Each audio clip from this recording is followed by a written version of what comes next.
নমস্কার, শুরু করছি যুক্তিতক্ক। বেশি পিছুতে হবে না। আমরা যদি 24 কিংবা 48 ঘন্টা পিছিয়ে যাই, তাহলে এই রাজ্যের ছবিটা দেখব যে একটা জিনিস ডিস্টিংশন সহ পাশ করেছে, সেটা হচ্ছে হিংসা, এবং সর্বক্ষেত্রে যেটা ফেল করে, এ রাজ্যেও ফেল করেছে, সেটা শান্তি। সেই কারণে পিস্তল মিছিল চলছে, রক্ত ঝরছে, মানুষ মারা যাচ্ছেন।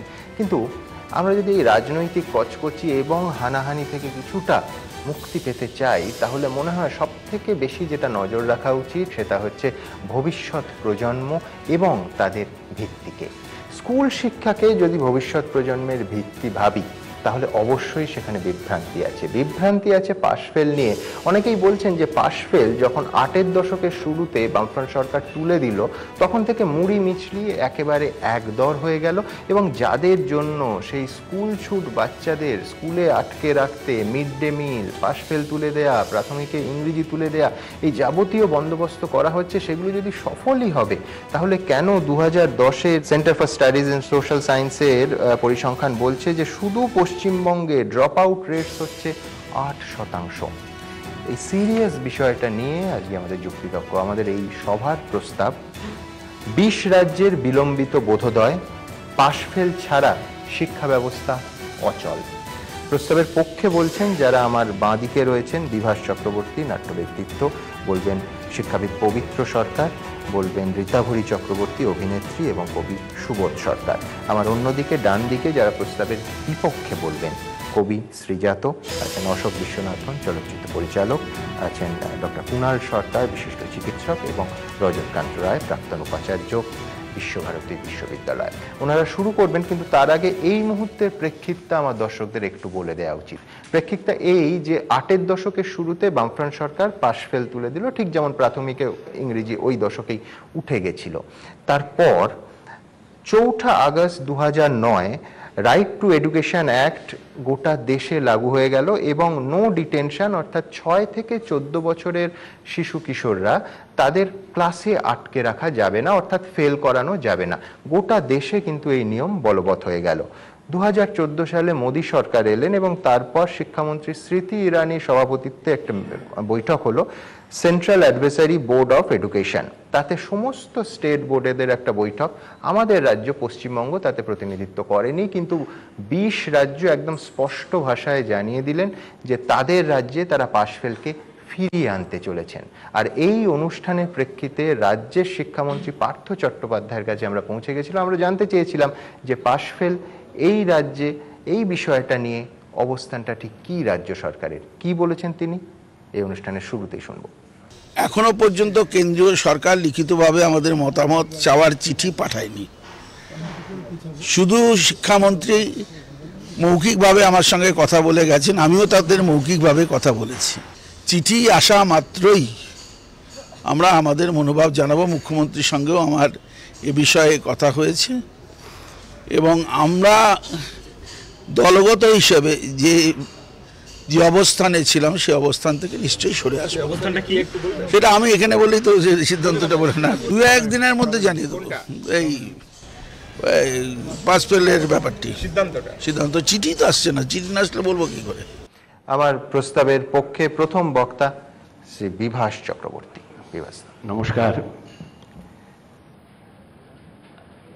সাধারণত ক্রিকেট টিমে ওপেন করতে পাঠানো হয় খুব বড় একজন ব্যাটসম্যানকে। তা কেন জানি না সুমন বেছে নিয়েছেন একজন দুর্বল স্পিকারকে, কারণ এখানে সব শিক্ষাবিদরা রয়েছেন, আমি কিছুই না। বিশেষ করে স্কুল শিক্ষা, আমি কোনো একটা স্কুলে 2 বছরের বেশি পড়িনি। এই হচ্ছে আমার স্কুলের অভিজ্ঞতা। সেখানে পাশ ফেল থাকবে কি থাকবে না সেই নিয়ে মতামত দেওয়াটা খুব, কি বলবো, দুরূহ এবং খানিকটা স্পর্ধা বটে। 20 রাজ্যের বিলম্বিত বোধোদয়, পাশ ফেল ছাড়া শিক্ষা ব্যবস্থা অচল। আমি অচল কথাটা একটু কড়া মনে হচ্ছে, কিন্তু অচল দিয়ে বলে পাশ ফেল থাকাটা উচিত কি উচিত নয়, সেটা নিশ্চয়ই আমি বলবো যে হ্যাঁ, পাশ ফেল থাকাটা উচিত। আর ওই যেহেতু এটা স্কুল শিক্ষা নিয়ে হচ্ছে, সেই স্কুল ছাত্রর মতোই আমিও একটা জিনিস নিয়ে এসেছি, এইটা দেখে বলবো। হ্যাঁ, এটা কি বলে জানি, স্কুল কলেজে পরীক্ষার ফলে সেই রকম একটা নিয়ে এসেছি আর কি। যাই হোক,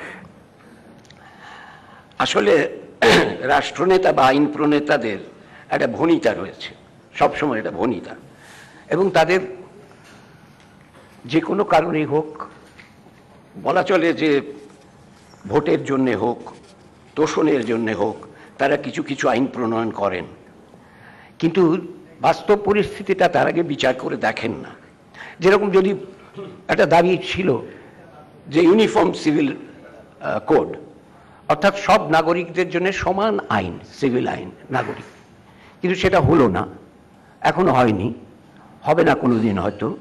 কিন্তু সেটার কারণ দেখানো হয় যে আমাদের যে সমাজ ব্যবস্থা, আমাদের যে ধর্মীয় ব্যাপার স্যাপার আছে, বিভিন্ন ধর্মের ইত্যাদি ইত্যাদি, সেইগুলোর জন্যে কিন্তু সেই অবস্থায় আসেনি এখনো যখন ইউনিফর্ম সিভিল কোডটা চালু করা যায়। তাহলে তাই যদি হয়, তাহলে অন্য আইনের বেলা কি সেই অবস্থায় এসছি আমরা, যেখানে পাশ ফেল তুলে দিয়ে সবাইকে পাশ করিয়ে দেয়া, ক্লাস 1 থেকে 8 অবধি সবাইকে পাশ করাও, সে পাশ ফেলের কোনো ব্যাপার নেই। এটা কি ঠিক? বোধ হয় ঠিক নয়, আপনারা সবাই স্বীকার করবেন। এরকম অনেক রকম আইন আছে। শিশুশ্রম বিরোধী আইন। আচ্ছা, রাস্তায় ঘাটে, রেস্টুরেন্টে, চায়ের দোকানে, ক্যাটারিংয়ের ইয়েতে, সব জায়গায় তো দেখছেন যে বাচ্চাদের কাজ করাচ্ছে, বাচ্চা ছেলে মেয়েদের দিয়ে কাজ করাচ্ছে, বিশেষ করে ছেলেদের দিয়ে। কি করবে? বাপটাকে কোথায় পাঠাবে? স্কুলে পাঠাবে না কাজে পাঠাবে? দুটো পয়সা আসুক। স্কুলে তো পাঠাতে পারে না, কারণ স্কুলে পড়ার জন্য যেটুকু দরকার সেটুকুও তার সাধ্য নেই। সুতরাং সে যদি সেই জায়গা থেকে 2 পয়সা কামাই করে আনে বাইরে থেকে, সেটাই সুবিধে। অর্থাৎ সামাজিক অবস্থা, অর্থনৈতিক অবস্থা এরকম জায়গায় যে এই শিশুশ্রম আইনটা যেন কিরকম একটা প্রহসনের মতো শোনায়। কিন্তু তার আগে তাহলে কি করার দরকার ছিল? সামাজিক অবস্থা, অর্থনৈতিক অবস্থা এমন জায়গায় নিয়ে আসা যে সাধারণ মানুষ, গরিব মানুষ, তাদের অন্তত খাবারের ব্যবস্থা, বাসস্থানের ব্যবস্থা, অন্যান্য ব্যবস্থা যা মানুষ দাবি করতে পারে, যা তার নিত্য প্রয়োজন, সেইগুলোর ব্যবস্থা করে তবে এই শিশুশ্রম আইনটা করা উচিত ছিল। কিন্তু ওই কাজটা তো অনেক কঠিন। এই কঠিন কাজে যাবে কেন সরকার? সহজ কাজ হচ্ছে বাইরে দেখালুম যে দেখো আমি কত শিশু দরদি, আমি কত মানব দরদি, সেই জন্য আমি শিশু শ্রমিকদের জন্য আইন করলাম যে শিশু শ্রমিক রাখা চলবে না। এটা তো খুবই সহজ। অ্যাসেম্বলি কিংবা পার্লামেন্টে বসে আইনটা করে দেওয়া যায় যদি আমার মেজরিটি থাকে। কিন্তু তার জন্যে যে বড় কাজ, যেটা করা খুব কঠিন কাজ, যে কাজটা হয়তো রবীন্দ্রনাথ ভেবেছিলেন, যে কাজটা হয়তো গান্ধীজি ভেবেছিলেন, তো সেই কাজগুলো করতে গেলে তো অনেক পরিশ্রম দরকার। শঙ্খদা একসময় একজন নেতা কিংবা যাই হোক, তিনি বলেছিলেন, তখন তিনি নেতা ছিলেন আর কি, তিনি বলেছিলেন যে কঠোর পরিশ্রমের বিকল্প নেই। তা শঙ্খ ঘোষ সেটা পাল্টে দিয়েছিলেন, কঠোর বিকল্পের পরিশ্রম নেই, কঠোর বিকল্পের পরিশ্রম নেই। অর্থাৎ এটা হচ্ছে কঠোর বিকল্প, যে সমাজ ব্যবস্থাটা চেঞ্জ করতে হবে, বদলাতে হবে, তবে তো এই আইনগুলো করা যায়। শিশুশ্রমের আইনই হোক কিংবা এই পাশ ফেলের ব্যাপারটাই হোক, কিন্তু আমাদের সরকার সেটা করতে রাজি নয়।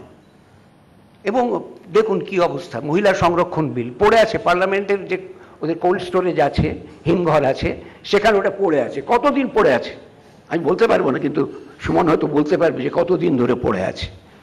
কারণ লালু প্রসাদ এবং মুলায়ম সিং এদের দল চাইছে না, এরা চাইছেন না যে মহিলাদের সংসদে এতগুলি আসন সংরক্ষিত হোক। সুতরাং সরকারের এই আইনগুলো করার আগে যে বড় কাজ, মৌলিক কাজ, বেসিক কাজ, সেই কাজগুলো করা উচিত, করে তারপর এইগুলো করতে পারেন। তার আগে যেরকম আছে চলুক, তারা সেই কাজটা করুন, তাদের সময় দিচ্ছি আমরা। নমস্কার। অনেক ধন্যবাদ বিভাসদা।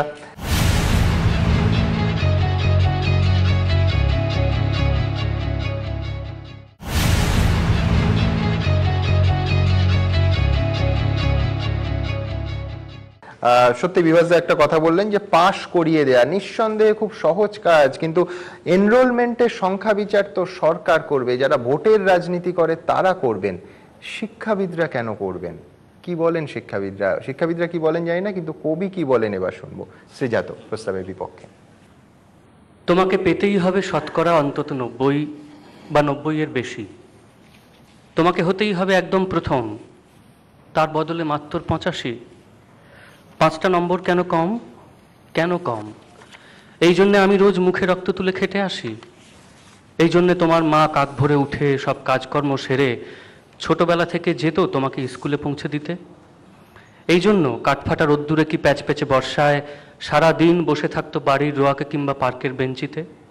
তারপর ছুটি হতে ভিড় বাঁচাতে মিনিবাস ছেড়ে অটোওয়ালাদের ওই খারাপ মেজাজ সহ্য করে বাড়ি এসে না হাঁপিয়ে আবার তোমার পড়া নিয়ে বসে পড়তো, যতক্ষণ না আমি বাড়ি ফিরে তোমার হোমটাস্ক দেখছি। তারপর আঁচলে মুখ মুছে ঢুকতো গিয়ে ভ্যাপসা রান্নাঘরে। এই জন্যে হাড় ভাঙা ওভারটাইম করে তোমার জন্য আন্টি রাখতাম। মোটা মাইনে, ভদ্রতার চা জল খাবার, সপ্তাহে 3 দিন। তাতে কত খরচা হয় রে রাস্কেল? বুদ্ধি আছে হিসেব করবার? শুধু ছোটকালে নয়, এখনও যে টিউটোরিয়ালে পাঠিয়েছি জানিস না কিরকম খরচাপাতি তার? ওখানে একবার ঢুকলে সবাই প্রথম হয়, প্রথম। কারো অধিকার নেই দ্বিতীয় হওয়ার।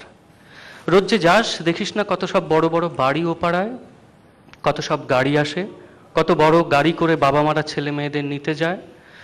আর ওই গাড়ির পাশে না পিছনে ওই অন্ধকারটায় রোজ দাঁড়াতে দেখিস না নিজের বাবাকে? হাতে অফিসের ব্যাগ, গোপন টিফিন বাক্স, ঘেমো জামা, ভাঙা মুখ। দেখতে পাস না মন কোথায় থাকে? ওই মেয়েগুলোর দিকে যারা তোর সঙ্গে পড়তে আসে, ওরা তোকে পাত্তা দেবে? ভুলেও ভাবিস না ওরা কত বড় লোক। তোকে পাত্তা পেতে হলে থাকতে হবে বিদেশে, ফরেনে, এনআরআই হতে হবে। এনআরআই তবেই ম্যাজিক দেখবি। কবি সাহিত্যিক থেকে মন্ত্রী অবধি এক ডাকে চেনে। আমাদেরও নিয়ে যাবি তোর মাকে আমাকে, মাঝে মাঝে রাখবি নিজের কাছে এনে। তার জন্য প্রথম হওয়া দরকার প্রথমে, তাহলেই ছবি ছাপবে খবর কাগজ। আরও দরজা খুলে যাবে, আরও 5, আরও 5, আরও 5। 5 করেই বাড়বে। অন্যদিকে মন দিস না, বাঁচবি তো বাঁচার মতো বাঁচ। না বাপি, না বাপি, আমি মন দিই না কোনো দিকে। না বাপি, না, আমি তাকাই না মেয়েদের দিকে। ওরা তো পাশেই বসে, কেমন সুগন্ধ আসে, কথা বলে। না বাপি, পড়ার কথাই দেখি না, উত্তর দিই, নোট নিই। যেতে আসতে পথে ঘাটে কত ছেলে মেয়ে গল্প করে। না বাপি, না, আমি মেয়েদের সঙ্গে মিশতে যাই না কখনো। যেতে আসতে দেখতে পাই কাদা মেখে কত ছেলে বল খেলছে মাঠে, কত সব দুষ্টু ছেলে পার্কে প্রজাপতি ধরছে, চাকা বা ডাঙ্গুলি খেলছে কত ছোট লোক। না, আমি খেলতে যাই না কখনো, খেলতে যাইনি। না, আমার বন্ধু নেই। না বাপি, না, একজন আছে, অপু, 1 ক্লাসে পড়ে। ও বলে যে ওর বাবাও বলেছে প্রথম হতে, বলেছে কাগজে ছবি, ওর বাবা ওকে। হ্যাঁ বাপি, হ্যাঁ। না বাপি, অপু বলছে পড়াশোনা হয়নি একদম, বলেছে ও ব্যাক পাবে। ব্যাক পেলে ও বলেছে বাড়িতে বাথরুম সাফ করার অ্যাসিড কোথায় রয়েছে জানে। হ্যাঁ বাপি, হ্যাঁ। ও বলেছে উঠে যাবে কাগজের প্রথম পাতায়। কবিতার নাম টিউটোরিয়াল, কবি জয় গোস্বামী। ধন্যবাদ। শ্রীজাত, একটা ছোট্ট গোপন কথা দর্শকদের সামনে না ফাঁস করে পারছি না। শ্রীজাত বলেছিল এই বিষয়টা নিয়ে ও এতই কম বোঝে যে 5 মিনিটেও কি বলবে বুঝতে পারছে না, কিন্তু 3.5 মিনিট যে কবিতা পড়বে এটা বলেনি। ধন্যবাদ শ্রীজাত।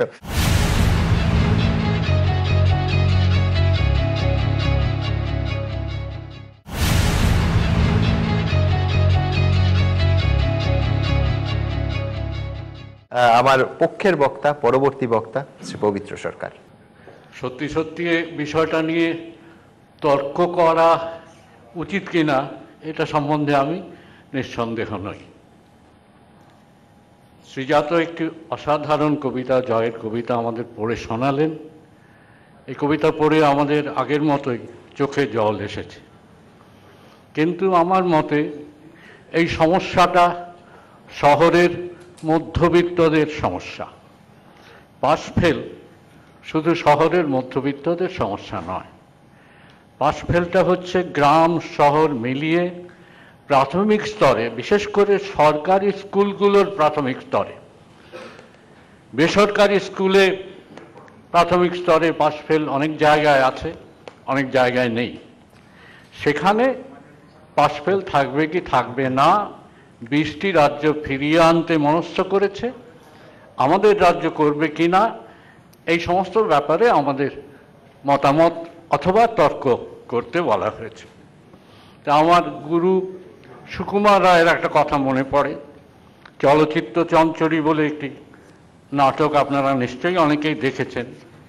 তাতে তিনি বলেছিলেন যে ভবদুলাল বলে একজন, তো আমি সেই ভবদুলালের মতো বলছি, এই যে মাধ্যাকর্ষণ শক্তি তর্ক করে সব চালাচ্ছে সেটা কি খুব ভালো করছে?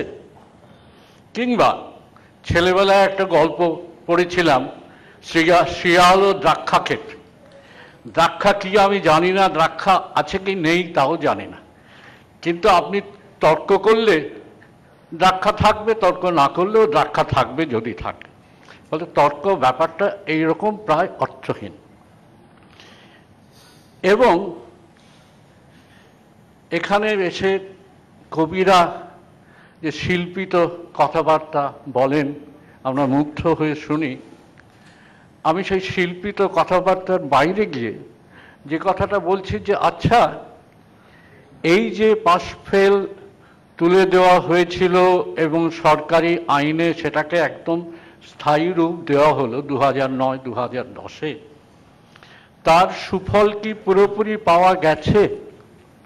অর্থাৎ সত্যি সত্যি স্কুলে ছেলে মেয়েদের রেখে দেওয়াটা বেড়েছে, স্কুল ছুট কমেছে? না, পরিসংখ্যান বলে যে 2011-র পরিসংখ্যান আছে আমাদের কাছে, যে 14 বছর পর্যন্ত এখনো ভারতের গ্রামে শতকরা 50টি ছেলে মেয়ে স্কুল ছুট হয়। তাহলে কি দাঁড়ালো? আমরা মিড ডে মিল করলাম, আমরা পাশ ফেল তুলে দিলাম, তাহলে তার যে সুফলগুলো আমরা প্রত্যাশা করেছিলাম সেই সুফল পেয়েছি কিনা এই প্রশ্নের উত্তর আমাদের প্রতিপক্ষ নিশ্চয়ই দেবেন। দ্বিতীয় কথা হলো যে পাশ ফেল তুলে দেওয়া মানে কি জীবন থেকে প্রতিযোগিতা নিশ্চিহ্ন করে দেওয়া? একেবারেই নয়। ছেলেমেয়েরা স্কুলে লটারিতে ভর্তি হয়, সেটাও এক ধরনের প্রতিযোগিতা। একটি ছেলে ভর্তি হতে পারলো, আর একটি ছেলে বা মেয়ে ভর্তি হতে পারলো না। সব জায়গায় প্রতিযোগিতা।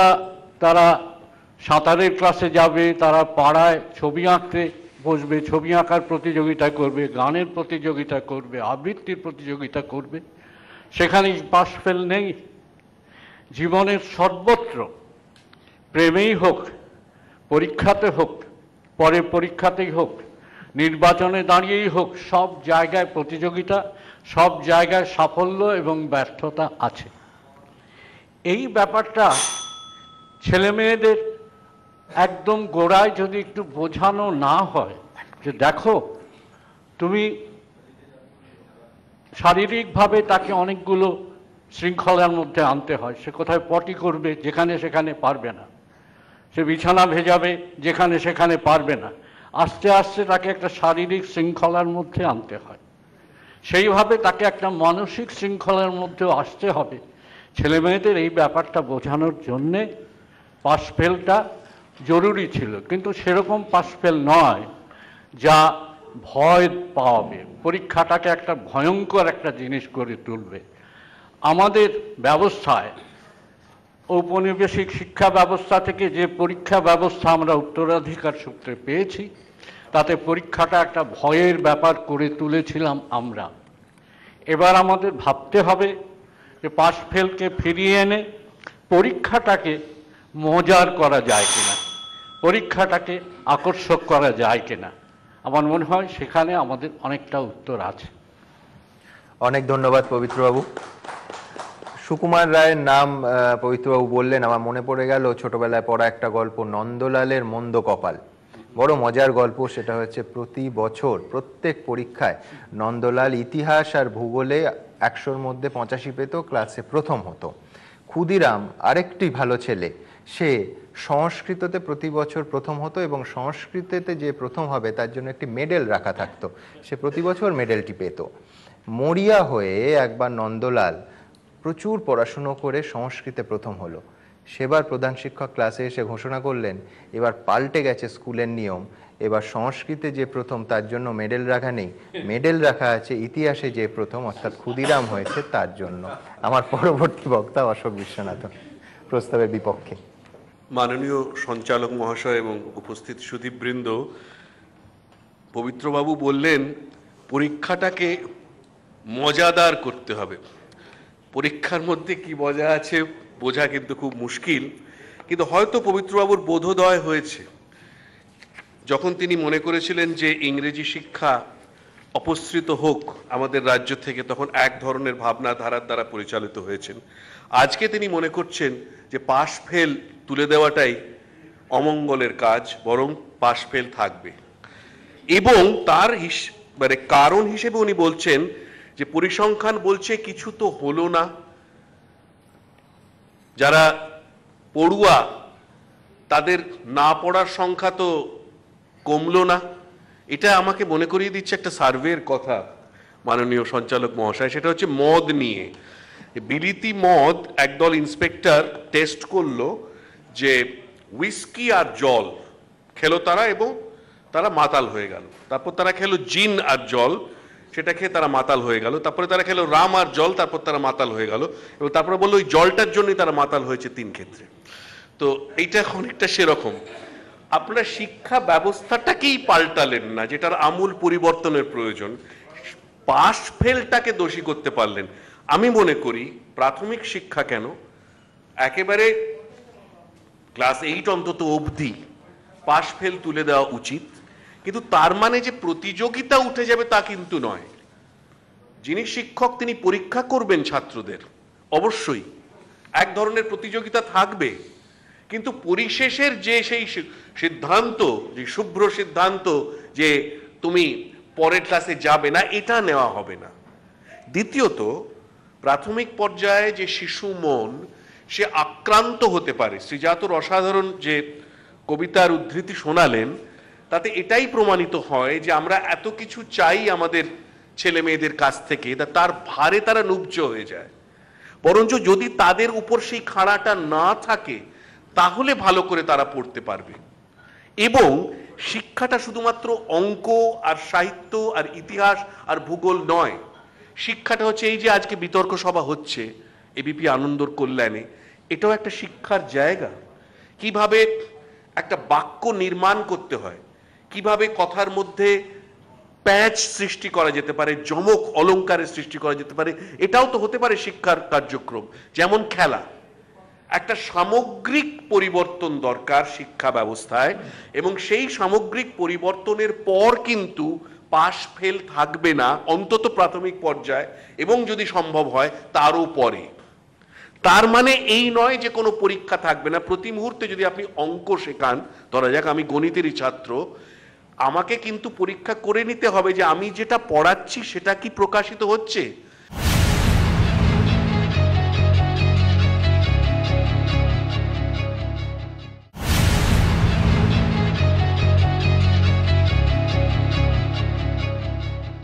ইদানিংকালে কয়েক বছর ধরে আমি বিশ্ববিদ্যালয়ে পড়াই, তাতে দেখি যে যারা আসছেন কলেজে পড়ে, তার আগে নিশ্চয়ই তারা স্কুলে পড়েছেন, ভীষণই সীমিত তাদের জ্ঞান।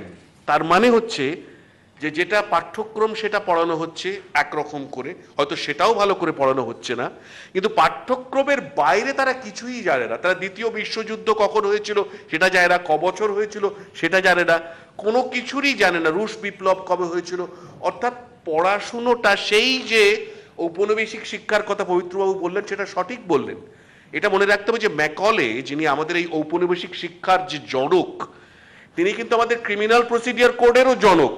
তার জন্যে আমাদের শিক্ষা ব্যবস্থা অনেকটা ক্রিমিনাল প্রসিডিওর কোডের মতন হয়ে গেছে, স্ট্রেট জ্যাকেটের মধ্যে, এটা মনে রাখতে হবে। দ্বিতীয় কথা, বিভাসবাবু আমাদের চমৎকৃত করলেন, মানে নাটকীয়তার দুটো দিক আছে, একটা হচ্ছে অতি নাটকীয় আর একটা হচ্ছে নাটকের সম্পূর্ণ অভাব, সেটাও নাটকীয়। প্রথমেই স্বীকার করে নিলেন যে তিনি ভালো বক্তা নন এবং বিষয়ের উপর তিনি বলতে পারবেন না, এবং সেটাই তিনি করলেন। এই যে 5টি মিনিট, 1টি মিনিটও তিনি বিষয় নিয়ে বলেননি। শঙ্খ ঘোষ নিয়ে বলেছেন, তিনি বলেছেন আমাদের আইন নিয়ে, পার্লামেন্ট নিয়ে অনেক জ্ঞানগর্ভ আলোচনা হয়েছে, কিন্তু বিষয়টি আসেনি। যতটুকু বলেছেন উনি অচল বলতে নারাজ, তাই আমি ধরে নেব উনি আমাদের পক্ষেই বলেছেন। তো আমাদের অন্তত 5 জন বলছেন যে এই যে শিক্ষা ব্যবস্থা যেখানে পাশ ফেল নেই সেটাই কিন্তু শ্রেয়, এবং সেটাই সামগ্রিক শিশুদের বিকাশের পক্ষে হিতকর বলে আমি মনে করি। ধন্যবাদ, নমস্কার। ধন্যবাদ অশোকদা। সঞ্চালক হিসেবে শুধু এইটুকু বক্তব্য থাকবে যে শিক্ষা ব্যবস্থার আমূল পরিবর্তন কি অনেকটা পরিকাঠামোর উপর নির্ভরশীল নয়? আমরা জানি যে রেশিওটা খুব একটা ভালো নয়, কিন্তু আদর্শ সমীকরণ রেশিও হিসেবে ধরা হয় যে 40:1, অর্থাৎ 40 জন ছাত্রছাত্রী প্রতি 1 জন করে শিক্ষক। আমাদের এই রাজ্যে, আমি গোটা ভারতের কথা বাদই দিলাম, কলকাতা শহরের একাধিক স্কুল আছে যেখানে 100 জন ছাত্রছাত্রী পিছু 1 জন শিক্ষক রয়েছেন। 2012-13 শিক্ষাবর্ষে এই রাজ্যে 480টি প্রাথমিক বিদ্যালয় দেখা গেছিল যেখানে 100 জন ছাত্রছাত্রীকে 1 জন শিক্ষককে পড়াতে হচ্ছে। এবং আজও এই আপনি টেলিভিশনের সামনে বিষয় নিয়ে আলোচনা করছি, এখানে প্রাথমিক স্কুলের সংখ্যা 1800। এই 1800 প্রাথমিক স্কুলে সমস্ত ছাত্রছাত্রীদের পড়াতে হয় 1 জন মাত্র শিক্ষককে। অর্থাৎ এই পরিকাঠামোয় শিক্ষা ব্যবস্থায় কোনো বৈপ্লবিক পরিবর্তন সম্ভব? আমার পরের বক্তা প্রস্তাবের পক্ষে রীতা ভরি। নমস্কার। বিভাসদা বললেন উনি সব থেকে কমজোর বক্তা। আমি এইটুকুকেই প্রথমে ডিফার করে বলবো, সব থেকে কমজোর বক্তা আমি। তার কারণ আমি আজকে এই মঞ্চে আছি, তার কারণ এই না যে আমি শিক্ষাবিদ বা শিক্ষা নিয়ে প্রচুর পড়িয়েছি বা জানি, বা এই কারণে দেখুন আমি এখনো ছাত্রী, এবং আমি 4-5 বছরও হয়নি যে স্কুলের গণ্ডি সবে পার করে কলেজে পা দিয়েছি, এবং আমি ভালো ছাত্রী হিসেবেই আমার পরিচিতি আছে। আমি প্রথমেই বলবো, অশোকদা তুমি বললে বিভাসদা তোমার দলে, কিন্তু আমার মনে হয় তুমি আমাদের দলে। তুমি তো বললে যে ছাত্রছাত্রী তুমি যে পড়াও, তুমি দেখতে পাও অনেকেই রুশ বিপ্লবের ব্যাপারে জানে না, ওয়ার্ল্ড ওয়ারের ব্যাপারে জানে না। জানবে কি করে? মানে 8ম শ্রেণী অবধি যদি মুড়ি মুড়কির দরে যাই পড়ি না কেন আমি পাস হয়ে যাই, তাহলে আমি রুশ বিপ্লব জানবো কি করে? মানে রাশিয়ান রেভলিউশনটা ক্লাস 8-এ থাকে, তো আমি তো জানি না, আমি তো ইন্টারেস্ট নিইনি, আগ্রহ নিইনি, পড়েছি রাশিয়ান রেভলিউশনকে, না পড়েছি, আমি তো পাস হয়ে গেছি, তো আমার তো দরকার নেই। তো আমার বক্তব্য এখানে হচ্ছে, প্রথমে আমি বলি টপিকটা হচ্ছে যে শিক্ষা ব্যবস্থার অচল, পাশ ফেল ছাড়া, হ্যাঁ এটা আমি মনে করি ডেফিনেটলি শিক্ষা ব্যবস্থা অচল, কিন্তু 20টা রাজ্যের বোধোদয় হয়নি। মানে পাশ ফেল এনে বোধোদয় শিক্ষা ব্যবস্থার হবে না, তার কারণ এখনো পর্যন্ত হাইয়েস্ট পার্সেন্টেজ সুইসাইড হয় আইআইটি বা IIM বড় বড় ইনস্টিটিউটগুলোতে, যেখানে পরীক্ষা দিয়ে আমাদের ঢুকতে হয় এবং আমরা নিজেদেরকে প্রমাণ করি ভবিষ্যতে।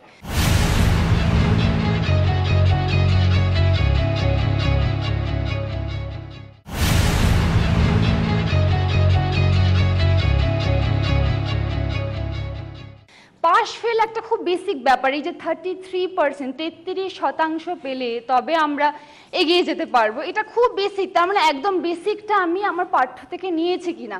অন্যান্য দেশে এটা আরো অনেক বেশি, চায়নায় 59%, জাপানে 59%, আমেরিকায় নিয়ারলি 60%, 60%।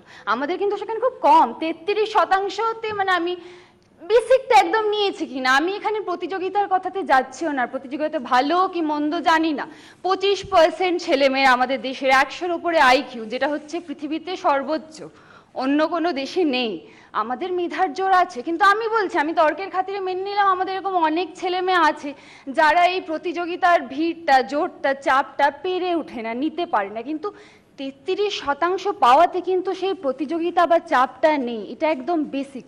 বেসিকটা আমি পেরেছি কি পারিনি একটা ছাকনির মতো কাজ করে, যে আমি চাটা পেলাম, সেখান থেকে আমরা ডাক্তার, ইঞ্জিনিয়ার এবং মেধার বিভিন্ন পদে বাকিরা এগিয়ে গেল। এই যে চায়ের পাতাটা রয়ে গেল, আমি বলছি এটা তো উচ্ছিষ্ট নয়, এটা তো ডাস্টবিনে ফেলবার নয়।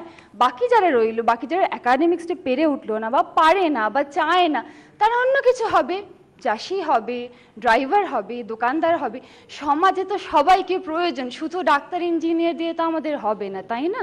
সবারই দরকার। আর চাষি বলে তুমি ছোট, ডাক্তার বলে ও বড়, এটা একটা সামাজিক ধারণা, এটা কিন্তু আমাদের দেশের শিক্ষা ব্যবস্থায় শেখায় না। আর যেখানে এখনো পর্যন্ত সব থেকে বেশি চাপ রয়েছে যে আমি পারবো কি পারবো না, শ্রীজাতর কবিতায় যেটা আমরা শুনলাম, জয়দার যে কবিতাটা শ্রীজাত পড়ে শোনালো যে 85% পেয়েছে, সেটা খুব কম। আজকের এই র্যাট রেসে আমাকে আরো বেশি পেতে হবে, বেশি রোজগার করে দেখাতে হবে, সেটা প্রতিযোগিতার জায়গা। 33% পেলে কিন্তু সেখানে কিছুই প্রমাণ হবে না, বা সেটাকে তুলে দিলেও কিছুই প্রমাণ হয়ে যাবে না। তার কারণ পাশ করছি কি ফেল করছি ওই অষ্টম শ্রেণী অবধি শুধু এইটুকুই বলে দেবে যে আমি আমার পাঠ্য বইয়ের বেসিক্সগুলো পড়েছি কিনা। সেখানে তো আমাদের সিস্টেমে অলরেডি এরকম রয়েছে, 2টো সাবজেক্টে ফেল করলে হবে, 7টার মধ্যে 5টাতে পাশ করলেই হবে। তা আমি অঙ্কে কমজোর হলে এমন না যে আমি ইতিহাসে ভালো হলে আমি এগিয়ে যেতে পারবো না।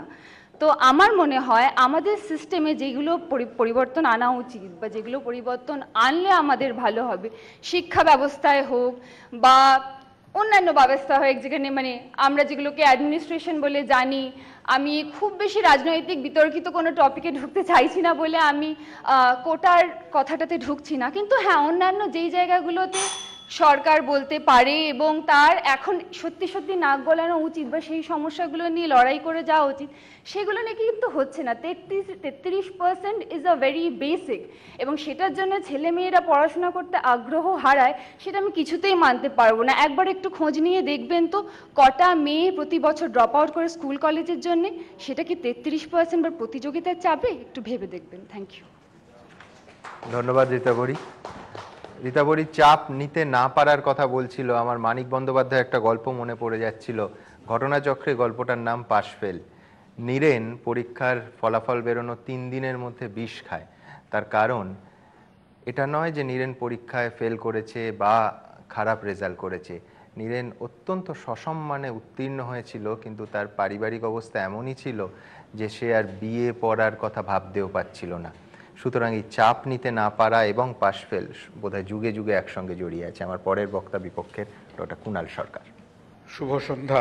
আমি প্রথমেই ক্ষমা চেয়ে নিই, একজন ভালো ছাত্রীর পরে মঞ্চে এলো একজন খারাপ ছাত্র, এবং আমার যে দুর্বলতা, এই দুর্বলতা আমাকে এটাই শেখায় যে আমাকে যদি স্কুলে কখনো শেখাতে হতো যে কেন রুশ বিপ্লবটা আজকে সমসাময়িক সময়ে দরকার, তাহলে সেটা পরীক্ষার চাপের মধ্যে দিয়ে না এসে সেটা যদি আমার উপলব্ধির মধ্যে দিয়ে আসতো যে কেন আমাদের এই বামপন্থী পশ্চিমবঙ্গের মধ্যে রুশ বিপ্লবের প্রাসঙ্গিকতাটা যে কোথায়, এবং কেন আমরা গত 20, 25, 30 বছর ধরে এমন একটা সামাজিক মানসিকতার মধ্যে দিয়ে গেছি, তাহলে হয়তো আমার রুশ বিপ্লবটাকে আরেকটু বেশি করে রীতাভূমি মনে রাখত।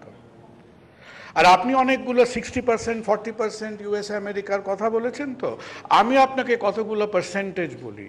যেমন শিক্ষিত সমাজে ডেভেলপড কান্ট্রিতে আজকে deployment of GDP on education হচ্ছে মোটামুটি 15 থেকে 17%-এর মধ্যে। সেটা আপনার জার্মানির ক্ষেত্রে প্রযোজ্য, ইউএসএর ক্ষেত্রে প্রযোজ্য। এখন আমরা কি করলাম? আমরা এখনো সেই 4.5 থেকে 5 মেরে কেটে ইনফ্লেশন অ্যাডজাস্টমেন্টের 6%-এর উপরে আমরা উঠছি না। তাই সঞ্চালক সুমন বন্ধুরা, এটা বোধোদয় নয়, এটা হচ্ছে একটা শেয়ানের শায়নামি করে তার সোশ্যাল রেসপন্সিবিলিটি থেকে পালিয়ে যাওয়া। আজকে আমাদের শিক্ষা ব্যবস্থার মধ্যে যে সার্বিক পরিবর্তন দরকার ছিল, অর্থাৎ কিনা এফেক্টিভ এডুকেশন, একজন এগ্রিকালচারাল সেক্টরের লোককে তার এগ্রিকালচারাল রেলেভেন্ট এডুকেশন দিতে হবে, একজন দোকানদারকে তার রেলেভেন্ট এডুকেশন দিতে হবে, এবং আমাদের মনে রাখতে হবে যে আজকে প্রথাগত পরীক্ষায় যারা হয়তো বিফল হচ্ছেন, অর্থাৎ তারা কিনা ফেলিয়ার, তাদের মধ্যে যেমন দুর্বল আছেন, তাদের মধ্যে আবার অতিশয় উজ্জ্বল এবং অতিশয় ইন্টেলিজেন্ট ছেলেমেয়েরাও আছেন। We are not able to harness the very intelligent and the very weak. Both of them constitute so-called defined failures. এবং আমাদের আজকে শিক্ষা ব্যবস্থার মধ্যে যে ইনভেস্টমেন্ট হওয়া দরকার ছিল, আমাদের ন্যাশনাল ওয়েলথের, গভর্নমেন্টের যে সোশ্যাল রেসপন্সিবিলিটি দেখা উচিত ছিল, এই অনীহাটা আমরা প্রথম এই পঞ্চবার্ষিকী প্ল্যান থেকে একটা ঐতিহাসিকভাবে আমরা চালিয়ে আসছি। এবং যেখানে আমাদের 2.5 লক্ষ টিচারের ওপরে দিতে হবে, আমাদের এডুকেশনে জিডিপির আরও শতাংশ দিতে হবে, ফাইটার কিনলে চলবে না, রাশিয়ার জং খাওয়া পড়ে থাকা সাবমেরিন কিনলে চলবে না, সেইখানে আমরা ওভার সিম্পলিফাই করছি যে হ্যাঁ এরা সাকসেস, এরা ফেলিয়ার, এরা পাস এবং fail. This is a criminal over simplification of the education system. এবং তার ফলটা আমরা আজকে কিভাবে দেখছি? তার ফলটা আমরা দেখছি যে আমরা রাইট টু এডুকেশন আজকে আমরা আমাদের দেশের মধ্যে সেটা আমরা ইনভেস্ট করতে চাইছি না।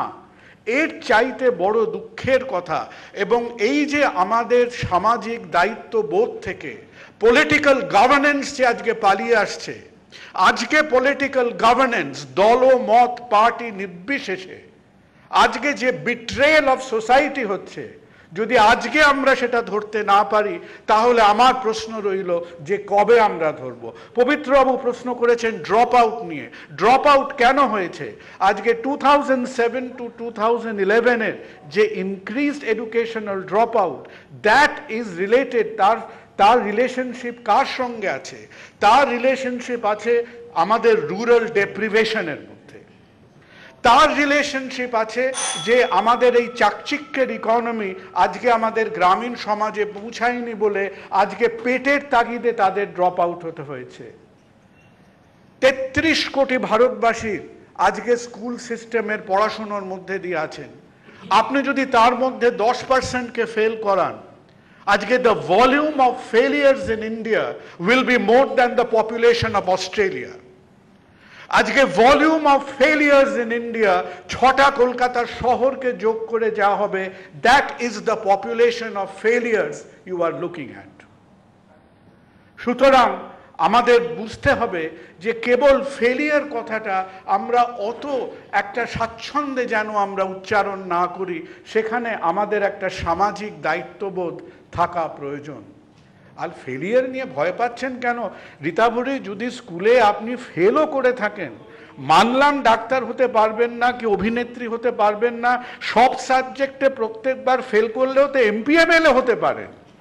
ওই একটা কাজের তো কোনো রকম এডুকেশনাল কোয়ালিফিকেশন দরকার নেই। It is a totally unqualified, it is a job. আর শেষ কথাটা বলি, আজকের সমাজ কিন্তু সাকসেস আর শাসন করছেন যারা পাস করছেন তারা নয়, যারা দলছুট ফেলিয়ার তাদের। এই হাত জোর করে আমাদের প্রধানমন্ত্রী যাদের দরজায় দরজায় ঘুরে বেড়ালেন, মাইক্রোসফট, গুগল, প্রত্যেকেই কিন্তু আজকে ড্রপ আউটস। সুতরাং আজকের দিনে the successful does not pray to the failure. আজকের দিনে we beg at the door of failure. Thank you very much. অনেক ধন্যবাদ কুণাল দা, অসাধারণ।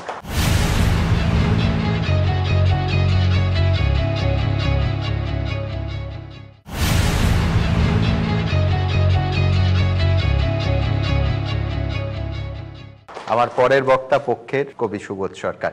আমি শুধু বড় প্রেক্ষিত থেকে একটু ছোট প্রেক্ষিতে বলতে চাইবো যে ক্লাসে কম নম্বর পেলে সেই শিশু বা সেই কিশোরের কি সব দায়? কোনো দায় নেই যে মাস্টারমশাইরা গোটা বছর ধরে বা সেশন ধরে তাকে পড়ালেন, যে অভিভাবকরা বাড়িতে তাকে দেখলেন, তাদের ফেল করার দায়, ব্যর্থ হওয়ার দায় শুধু শিশুর। সুবোধদা নমস্কার। বহুদিন বাদে এখানে এলাম। ধন্যবাদ বন্ধু বরেশু সুমন দেকে আমাকে বিলম্বিত আমন্ত্রণের জন্য। বিতর্কের বিষয়টা কিন্তু মাথায় রাখুন, যেটা বলে দেওয়া হয়েছে সেটা পাস ফেল ছাড়া শিক্ষা ব্যবস্থা অচল, coat unquote.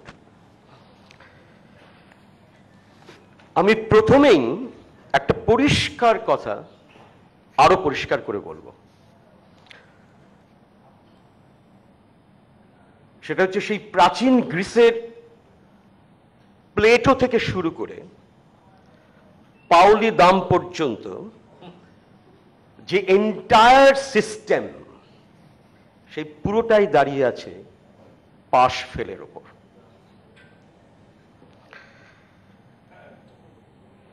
No detention up to class 8, এ বিষয়ে কেউ আমাদের মাথা ঘামাচ্ছে না।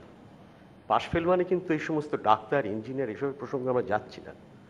পরিষ্কার আইনটা একবার মনে রাখবেন, no detention up to class 8, এটা প্রতিষ্ঠিত হলো কবে?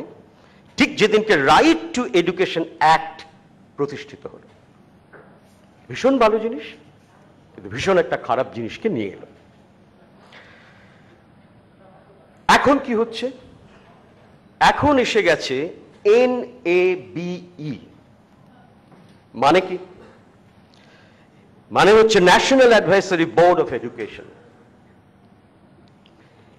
NABE অসম্ভব পাওয়ারফুল একটা সংস্থা, এবং সারা ভারতের শিক্ষা দপ্তর, শিক্ষামন্ত্রীরা, সেক্রেটারিসরা, তারা সবাই মিলে দিল্লিতে মিলিত হয়েছিলেন এবং ইউনানিমাসলি, কোট আনকোট,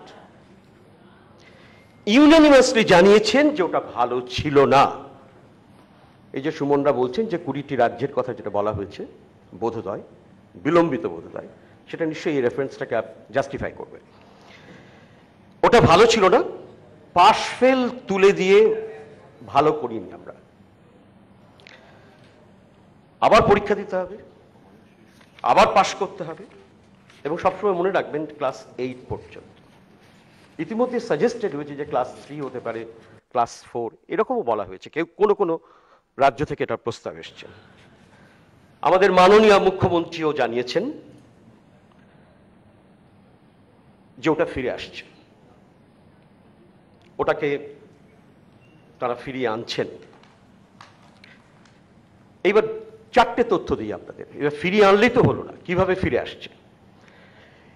HRD মিনিস্ট্রিতে সবাই মিলে বসে যেটা ঠিক করা হয়, এক, একটু খেয়াল করবেন তথ্যগুলো, এক হচ্ছে 2.5 লাখ কনসালটেশন মিটিংস হবে অ্যাট দ্য ভিলেজ লেভেল। 2.5 লক্ষ মিটিং সারা ভারতের গ্রামে গ্রামে। 2, 6,600 অর্থাৎ 6,600 মিটিং হবে ব্লক লেভেলে।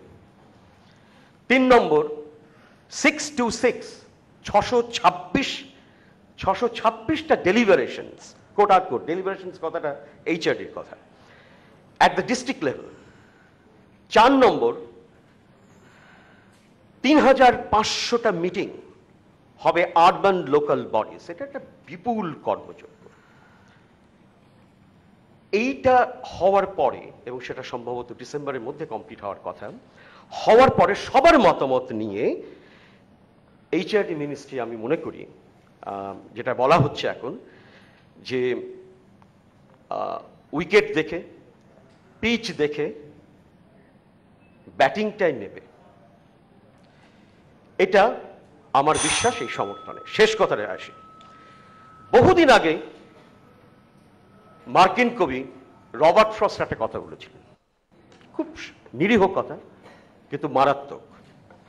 উনি বলেছিলেন যে writing poetry without metre is like playing tennis without net. এখানে মিটার মানে হচ্ছে ছন্দ, কিন্তু আমি দেখতে পাচ্ছি আমাদের প্রত্যেকের বাড়ির সিঁড়ির নিচে একটা করে মিটার বক্স আছে, এবং তেমনি সেটা কি জন্য আছে আমরা জানি। তেমনি প্রত্যেকটা ভালোবাসার সিঁড়ির নিচেও একটা মিটার বক্স আছে, বিষাদের নিচেও আছে, বিরক্তের নিচেও আছে কিন্তু একটা মিটার বক্স। সারাক্ষণ পরিমাপ চলছে, সেই প্লেটো থেকে শুরু করে পাউলি দাম পর্যন্ত। সুতরাং নেট না টাঙিয়ে টেনিস খেলা যায়। আমি বিশ্বাস করি কোনি কোনি, ফাইট ফাইট ফাইট। অনেক ধন্যবাদ সুবোধদা। আরো বিশেষ ধন্যবাদ যে তথ্যের আলোকে আমাদের আলোকিত করার জন্য। আমার একটা আফসোস হচ্ছিল যে এই প্যানেলে সত্যি সত্যি রাজ্য সরকারের তরফে কেউ নেই, কিন্তু সুবোধদা সে অভাব অনেকটা পূরণ করে দিয়েছেন। তার কারণ সুবোধদা আমাদের সুবোধদার মাননীয় মুখ্যমন্ত্রী ঘোষণা করেছেন যে পাশ ফেল তারা ফিরিয়ে আনছেন। সত্যি কথা বলতে আমাদের রাজ্যের মাননীয় মুখ্যমন্ত্রী সংবাদ মাধ্যমের সামনে এখনো সেরকম কিছু ঘোষণা করেননি, তবে সংবাদ মাধ্যম এ রাজ্যে একটু বিলম্বিত তথ্য হয়তো পাবে। ধন্যবাদ সুবোধদা এক্সক্লুসিভ খবরটা দেওয়ার জন্য।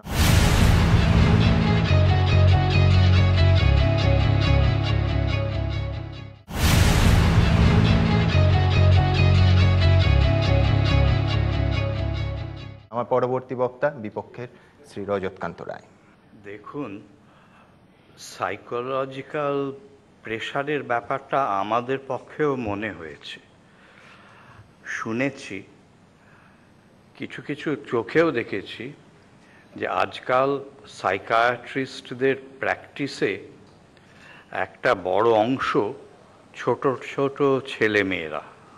আগে এটা জানতাম না, ইদানিং শুনছি, এবং কৌতূহলবশত খোঁজ করেছিলাম কেন ছোট ছোট ছেলেমেয়েরা সাইকিয়াট্রিস্টদের পেশেন্ট। উত্তর মোটামুটি একটাই, পাস এবং ফেল। এই ভয় এবং অসাফল্যের হতাশা এইসবের জন্যে আত্মহত্যার রেটটাও বেড়ে গেছে ছোট ছোট ছেলে মেয়েদের মধ্যে। এই যে ভীতি, এই যে সাইকোলজিক্যাল প্রেশার, এটা থেকে মুক্তি দিতে গুরুদেব সচেষ্ট হয়েছিলেন গত শতকেই, এবং তিনি যে স্কুলগুলো চালু করেছিলেন, পাঠভবন এবং শিক্ষাসত্র, সেখানে কিন্তু এই প্রেশার ছিল না। সেখানে পাশ ফেল ছিল না, ডিগ্রিও ছিল না। ছেলেমেয়েরা পড়তো আনন্দে, তবে উঁচু ক্লাসে এসে ম্যাট্রিকের পরে বাধ্য হয়ে ডিগ্রির জন্যে, বিশেষ করে গার্ডিয়ানরা চাইতেন যে ডিগ্রি পাক তাদের ছেলে মেয়েরা, সেই জন্যে কলকাতা ইউনিভার্সিটির সঙ্গে একটা টাই আপ হয়েছিল শান্তিনিকেতনে। কিন্তু এখনো আমি যা দেখেছি, আমি নিজে পড়িয়েছি পাঠভবন এবং শিক্ষাসত্রে, দুটো জায়গাতেই পড়ানোর সৌভাগ্য আমার হয়েছে। আমি দেখেছি যে চাপ অনেক কম, এবং আমার চোখে অন্তত বেশি কোনো সাইকিয়াট্রিক প্রেশার, ছেলে মেয়েদের আত্মহত্যা, এগুলো কিন্তু শান্তিনিকেতনে দেখিনি। এখন এর সঙ্গে একটা ইকোনমির প্রশ্নও রয়েছে। রবীন্দ্রনাথ ভদ্রলোক এবং গরিব লোক, এদের তফাৎটা বিশেষ করে দেখেছিলেন, এবং এখন সেই তফাৎটা যায়নি, রীতিমতো আছে। এবং পাশ ফেলের ব্যাপারটাতে ভদ্রলোকের ছেলে মেয়েদের যতটা সুবিধে, সেটা শ্রেণী অবস্থানটাকে জোরদার করে তোলে। পাশ ফেলের ব্যাপারে গরিব লোকের অসাফল্য বেশি। এমন নয় যে গ্রামের থেকে ফার্স্ট সেকেন্ড হচ্ছে না, হচ্ছে, কিন্তু বেশিরভাগ ছেলে মেয়ে, গরিব ঘরের ছেলে মেয়ে, তারা ড্রপ আউট হয়ে যায় একটু উপরে ক্লাসে এসে। কেন হয়? তার একটা কারণ হচ্ছে পাশ ফেল। আর ভদ্র শ্রেণীর মধ্যে পাশ ফেলের হার, পাশের হার বেশি। এই জন্যে আমাদের যে শিক্ষা ব্যবস্থা, তাতে শ্রেণী অবস্থানগুলো কায়েমই হচ্ছে। ভদ্রলোকদের কম্পিটিটিভ সিস্টেম, তাতে সুবিধে হচ্ছে। গরিব লোক কম্পিটিটিভ সিস্টেম, সেই সুবিধে হচ্ছে না। অনেক ধন্যবাদ রজতবাবু। তবে রজতবাবুর বক্তব্য নিয়ে নিঃসন্দেহে পক্ষের বক্তারা কিঞ্চিত উল্লসিত, পরবর্তী রাউন্ডে এটা বিপক্ষের বক্তাদের বিরুদ্ধে ব্যবহার করবেন না এরম কোনো গ্যারান্টি আমি অন্তত দিতে পারছি না। আমার আবার সেই একই ধারায় বিভাস চক্রবর্তী, পক্ষের প্রথম বক্তা। ধন্যবাদ কুণাল বাবুকে। তিনি আমি যে কথাগুলো বলতে চেয়েছিলাম উনি অত্যন্ত সুন্দরভাবে, দক্ষভাবে সেই কথাগুলোই বলেছেন, যে সরকারকে তার যে শিক্ষার জন্য লগ্নি সেটা বাড়াতে হবে, পরিকাঠামো তৈরি করতে হবে, এবং সেই জন্যে যে কারণ এখন যা লগ্নি হচ্ছে শিক্ষার জন্য সে সামান্য কিছুই না। সমগ্র দেশের শিক্ষা ব্যবস্থাকে একটা ভালো জায়গায় নিয়ে যেতে গেলে অনেক লগ্নি করতে হবে এবং অনেক রকমের পরিকাঠামো তৈরি করতে হবে, শিক্ষকদের কোয়ালিটি বাড়াতে হবে, নানাবিধ কাজ করতে হবে, তবে কিন্তু এই পরিবর্তনটা আনা যেতে পারে, এই মৌলিক পরিবর্তনটা যে পাশ ফেল তুলে দেব। এই সরকার, কেন্দ্রীয় সরকার হোক রাজ্য সরকার হোক, পরিবর্তন অনেক করেছেন। অনেকটা ফুটবলের মতো, শিক্ষাটা ফুটবলের মতো। যখন যে মনে করেছে এটা কিক দিয়েছেন, বলটা গিয়ে ওখানে পড়েছে, তিনি আবার ধরেছেন, তিনি আরেকটা কিক দিয়েছেন, তিনি আবার ওটা আরেকটা কিক দিয়ে আরেকজনের কাছে পাঠিয়েছেন। আর শিক্ষার্থীরা হচ্ছে গিনিপিগ, যে আইনগুলো হচ্ছে সেইগুলো তাদের ল্যাবরেটরিতে নিয়ে সেগুলো ইনজেক্ট করে দেখা যাচ্ছে যে গিনিপিগদের ওপর তার কি এফেক্ট হচ্ছে। পরিবর্তন অনেক হয়েছে, বৃত্তি পরীক্ষা উঠে গেছে, ইংরেজি বিলোপ হয়েছে, আইন সিলেবাস পাল্টে পাল্টে যাচ্ছে বিভিন্ন সময়ে। আমি যখন পড়েছিলাম মনে আছে যে বৃত্তিটা দেখেছিলাম, যে বৃত্তিতে পাশ করলে সে জলপানি পেত, এটা দেখেছিলাম। আর আমি নিজে রানাঘাটের পাশে একটা গ্রামে, আনুলিয়া গ্রামে পড়েছিলাম দেশভাগের পরে, সেইখানে দেখেছিলাম এমই স্কুল বলে একটা জিনিস আছে, এখন আজকাল আর দেখি না, মিডল ইংলিশ স্কুল, সেটা ক্লাস 6 অবধি। তো এটাও উঠে গেছে। তা বিরাট পরিবর্তন হয়েছে, অনেক পরিবর্তন। যে যখন আসছে ক্ষমতায় আসছে সে পরিবর্তন করছে, শিক্ষামন্ত্রী পাল্টাচ্ছে তো সে পরিবর্তন করছে, কিন্তু বেসিক পরিবর্তনগুলো কিন্তু হচ্ছে না। সেই কথাটাই বলতে গিয়েছিলাম যে বেসিক পরিবর্তন চাই, তবে কিন্তু এই শিক্ষার কাঠামোটা ফলদায়ক হতে পারে এবং অনেক দূর এগিয়ে নিয়ে যেতে পারে আমাদের ছাত্রছাত্রীকে এবং আমাদের শিশু কিশোর এদেরকে। ধরুন এই যে আইনটা হলো, সেটাতে প্রথম শ্রেণী থেকে ক্লাস 8 পর্যন্ত কিছু না পড়ে কোনো পরীক্ষায় পাশ না করে একটা ছেলে 8 পর্যন্ত পড়ে যাচ্ছে এবং 8 লিভিং এর সার্টিফিকেট নিয়ে নিচ্ছে। আর যে ছেলেটা প্রচণ্ড পরিশ্রম করে পড়ছে সেও কিন্তু ওই সার্টিফিকেটটা পাচ্ছে। এর মানেটা কি? এর কোনো মানে আছে? এর কোনো অর্থ আছে? একটা ছেলে কিছুই পড়লো না, কোনো তার উন্নতি হলো না। কি বলছেন না, 14 বছর বয়সে একটা লোককে ক্লাস 8-এ ঢুকিয়ে দেওয়া যেতে পারে, তার যে ব্যাকলগ, সে যে 1 থেকে 8 অবধি কিছু পড়লো না, পাশ করলো না, কিছুই করলো না, সেখানে কি, সেখানে ট্রেনিং দিয়ে তাকে করে দেওয়া হবে। এটা কি একটা সিস্টেম হতে পারে? কি ট্রেনিং দেবে, কে ট্রেনিং দেবে, কারা ট্রেনিং দেবে, তার পরিকাঠামো কোথায়? কিছুই নেই। এগুলো হচ্ছে একেবারে এই আইনগুলো যা হয়েছে, আইনগুলো পড়ে দেখতে হবে, তাহলে দেখা যাবে যে এটা বাতুলতা, একেবারেই বাতুলতা। এই নিয়ে আন্দোলন হয়েছে, অনেক দিন ধরে আন্দোলন হচ্ছে। একবার একটি রাজনৈতিক দল শিক্ষা বিষয়ে বন্ধ ডেকেছিল, সেই প্রথম। একজন সমাজবিরোধী মারা গেলেও কিন্তু বন্ধ ডাকে অনেকে, কিন্তু এক শিক্ষা বিষয়ে কোনো বন্ধ সেই প্রথম।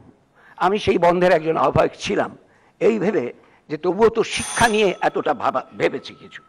যাই হোক, সব দিক বিবেচনা করে দেখা যাবে যে উদ্দেশ্যে এটা করা হচ্ছে, এটা একটা আইওয়াশ ছাড়া আর কিছুই নয়। আইওয়াশ, যে আমরা বিশ্বের দরবারে দেখাবো, ভারতবাসীকে দেখাবো যে দেখো শিক্ষার জন্য আমরা কত ভেবেছি, রাইট টু এডুকেশন তৈরি করেছি এবং শিক্ষার অধিকার সবাই পাচ্ছে। এইটা একেবারেই একটা কি বলবো, ধোঁকাবাজি ছাড়া আর কিছুই নয়। সেই জায়গায় বরঞ্চ পুরনো সিস্টেমটাকে রেখে তুমি পরিবর্তন আনার চেষ্টা করো, বেসিক জায়গায়, গোড়ায় পরিবর্তন আনার চেষ্টা করো। আর এই যে বললাম যে শিশু শ্রমিকদের কথা তুলেছিলাম আমি, সেটা এই কারণে তুলেছি, এই শিশু শ্রমিক যাচ্ছে কেন, বাধ্য হচ্ছে কেন, তাদের বাবা মা কেন পাঠাচ্ছে? সেই কারণেই কিন্তু তারা স্কুলে যেতে পারছে না। স্কুল থেকে ছাড়িয়ে নিয়ে ড্রপ আউটের মধ্যে এরাও আছে। তারা কিন্তু ওই সমস্ত জায়গায় দিয়ে দিচ্ছে তাদের কাজ করতে, রোজগার করার জন্য, পরিবারের ভরণ পোষণের জন্য। এটা বেসিক নিডস, সেটা একটু মিট করতেই হবে। তা এইগুলো সব কিছু কিন্তু একসঙ্গে জড়িয়ে আছে, বিচ্ছিন্নভাবে দেখলে চলবে না। এইটাই আমার মূল বক্তব্য ছিল। নমস্কার। ধন্যবাদ বিভাস দা।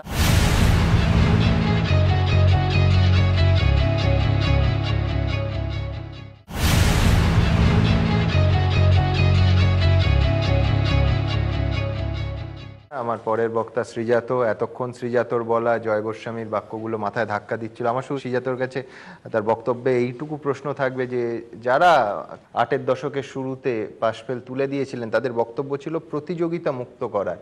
আমি ক্লাস 8 অবধি প্রতিযোগিতায় ফেললাম না, তারপরে 9-এ এবং তারপরে মাধ্যমিকে প্রতিযোগিতায় ফেলাটা অনেকটা সাঁতার না শিখিয়ে সমুদ্রে ঠেলে দিয়ে যাওয়া বা খুঁটে খাওয়া বলার মতো নয় কি? মানে আমি স্টেট খেলালাম না, ন্যাশনাল খেলালাম না, কমনওয়েলথে পাঠালাম না, বললাম অলিম্পিক্সে 2টো মেডেল নিয়ে আয়, সেরকম নয়। আমি সুমনের প্রশ্নের উত্তর দেওয়ার চেষ্টা করব, তার আগে বলি 2-3টে কথা আছে। এক হচ্ছে, খুব চমৎকার একটি উক্তি আমাদের উপহার দিয়েছেন সুবোধদা, সেটা হচ্ছে writing poetry without metre is like playing tennis without net. ঠিক কি?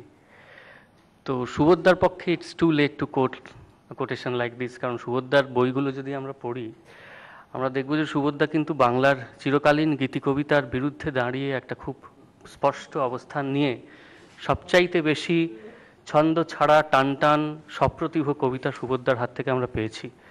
এবং সুবোধদা নিজের জন্য একটা নতুন ঘরানা তৈরি করেছেন এবং সেই ঘরানা কখনো ব্যর্থ নয়। সুতরাং সেই উদাহরণকে যদি আমি নিয়ে আসি তাহলে আমি রবার্ট ফ্রস্টের এই উক্তিটিকে ব্যর্থ বলতে পারি, যদিও সেটা খুব বড় স্পর্ধা হয়ে যাবে।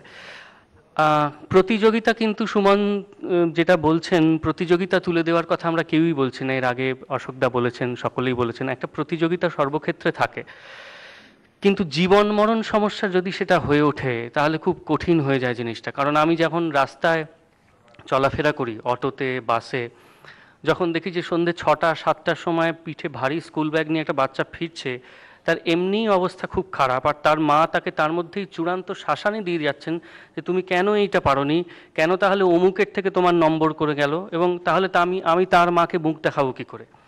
এই যেখানে অবস্থা, সেখানে বাচ্চাটার মন কিভাবে পরিচালিত হচ্ছে এবং কি অবস্থার মধ্যে দিয়ে যাচ্ছে সেটা সহজেই অনুমেয়।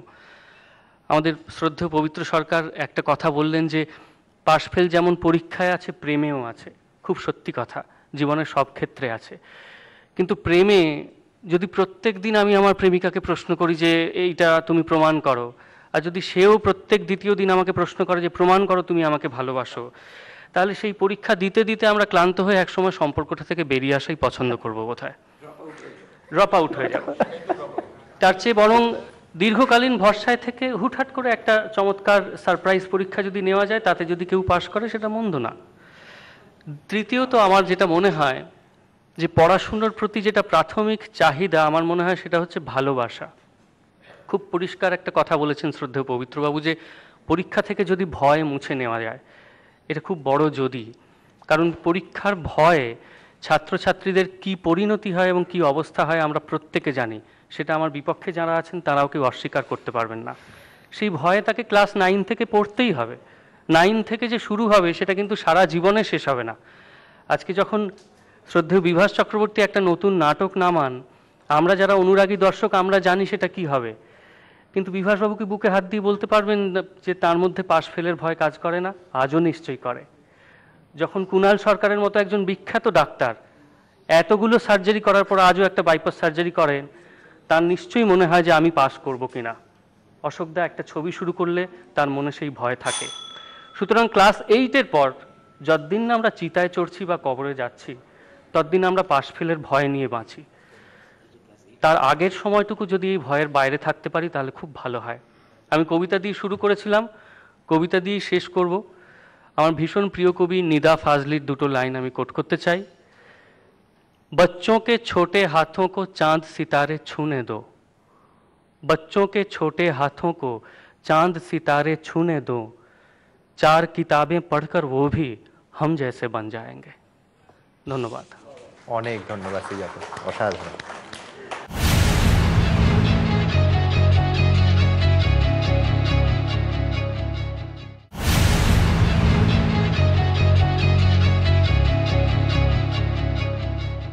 আমার পক্ষের বক্তা শ্রী পবিত্র সরকার। যাক, আমি ভেবেছিলাম শ্রীজাত আরেকটা পুরো কবিতা বলবে এবারও। আমি চোখের জল ফেলবার জন্য প্রস্তুত ছিলাম, ততটা চোখের জল ফেলতে হয়নি।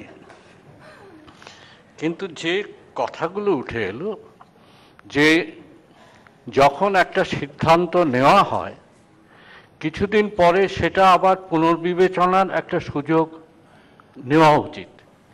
অর্থাৎ যে সিদ্ধান্তটা নিলাম সেটা ভালো হলো কিনা, সেটা সুফল দিল কিনা, সত্যি সত্যি সেটা যে উদ্দেশ্যে করা হয়েছিল সেই উদ্দেশ্যটা সফল হলো কিনা, এই সিদ্ধান্তটা এবং পুনর্বিবেচনার সুযোগ যে কোনো রাষ্ট্র, যে কোনো পরিকল্পনাকারী তাদের সময়ে সময়ে নেওয়া উচিত।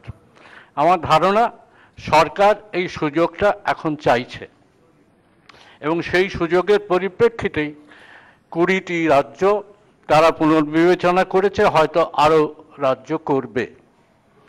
এবং আর পক্ষে আমরা বলছি এই কারণে যে আমি মনে করি সুফল দেয়নি। আমি কয়েকজন শিক্ষককে জিজ্ঞেস করেছিলাম যে কীরকম অবস্থা, তোমরা তো পড়াও স্কুলে, কি অবস্থা? তো একজন বললেন আমাকে যে ধরো আমি ক্লাস 8-এ পড়াচ্ছি, এই ক্লাস 8-এ ক্লাস 3-র যোগ্যতা নিয়ে, ক্লাস 4-এর যোগ্যতা নিয়ে, ক্লাস 5-এর যোগ্যতা নিয়ে ছেলেমেয়েরা আসছে, কোনো পরীক্ষা নেই, সবাইকে ক্লাস উতরে দেওয়া হচ্ছে।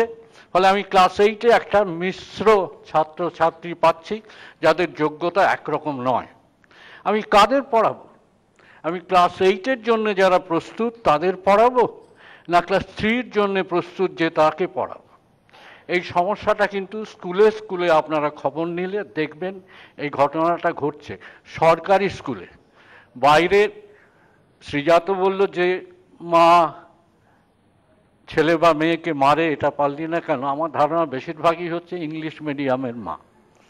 যারা সাধারণ সরকারি স্কুলে মায়েরা এই প্রতিযোগিতার মধ্যে তারা এই ছেলে মেয়েদের ফেলে না এবং বলে যে ঠিক আছে শুধু ক্লাস 8 পর্যন্ত পৌঁছে যাক, তাহলেই কোনো কোনো সংস্কৃতিতে মেয়ে বিয়ের একটা যোগ্য হবে, কোনো কোনো সংস্কৃতিতে, সব জায়গায় নয়।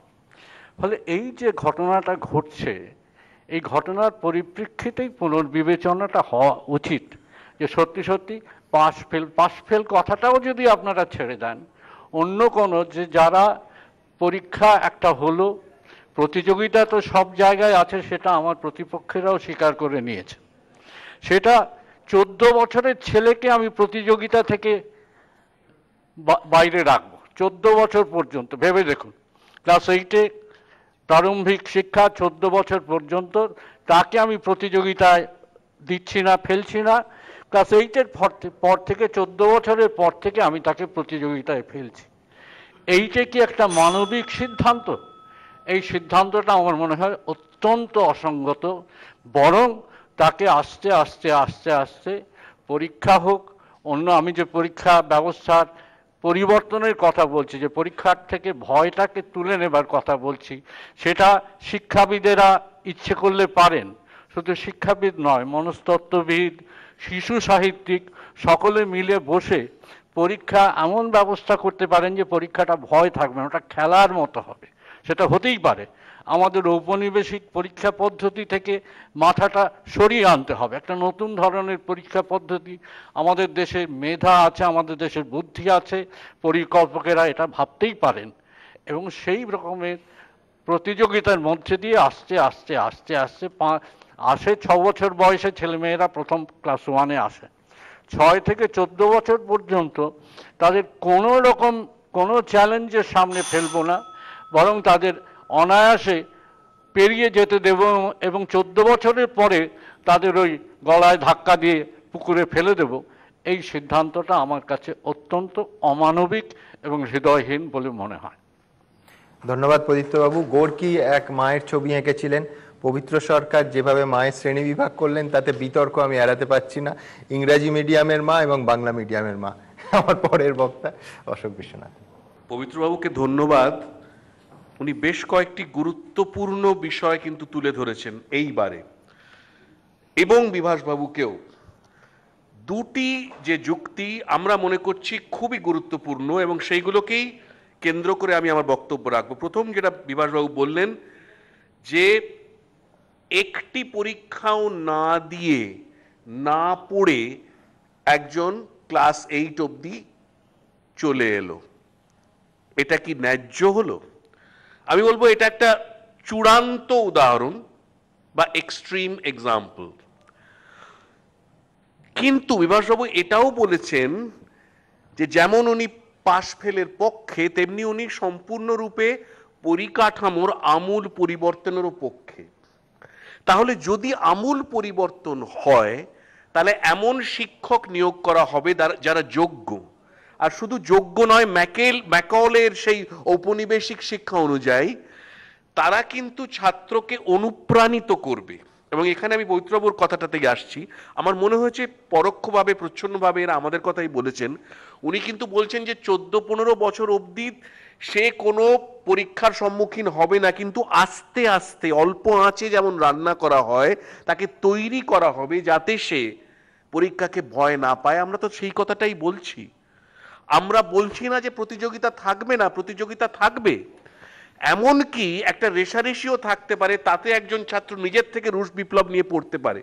রুশ বিপ্লবের বিষয় সে জানে না এই কারণে নয় রীতাভরি যে তার উপর কোনো চাপ ছিল না, এই কারণে যে শিক্ষক তাকে উদ্বুদ্ধ করতে পারেনি, তার মাতৃদেবী পিতৃদেব তারা সেইভাবে তার সঙ্গে গল্প করেনি, কারণ এগুলো গল্প, ইতিহাস তো গল্প। সর্বোপরি তার যে সঙ্গে যারা আছে তাদের সঙ্গে কোনো আলোচনা করতে তারা আগ্রহী নন।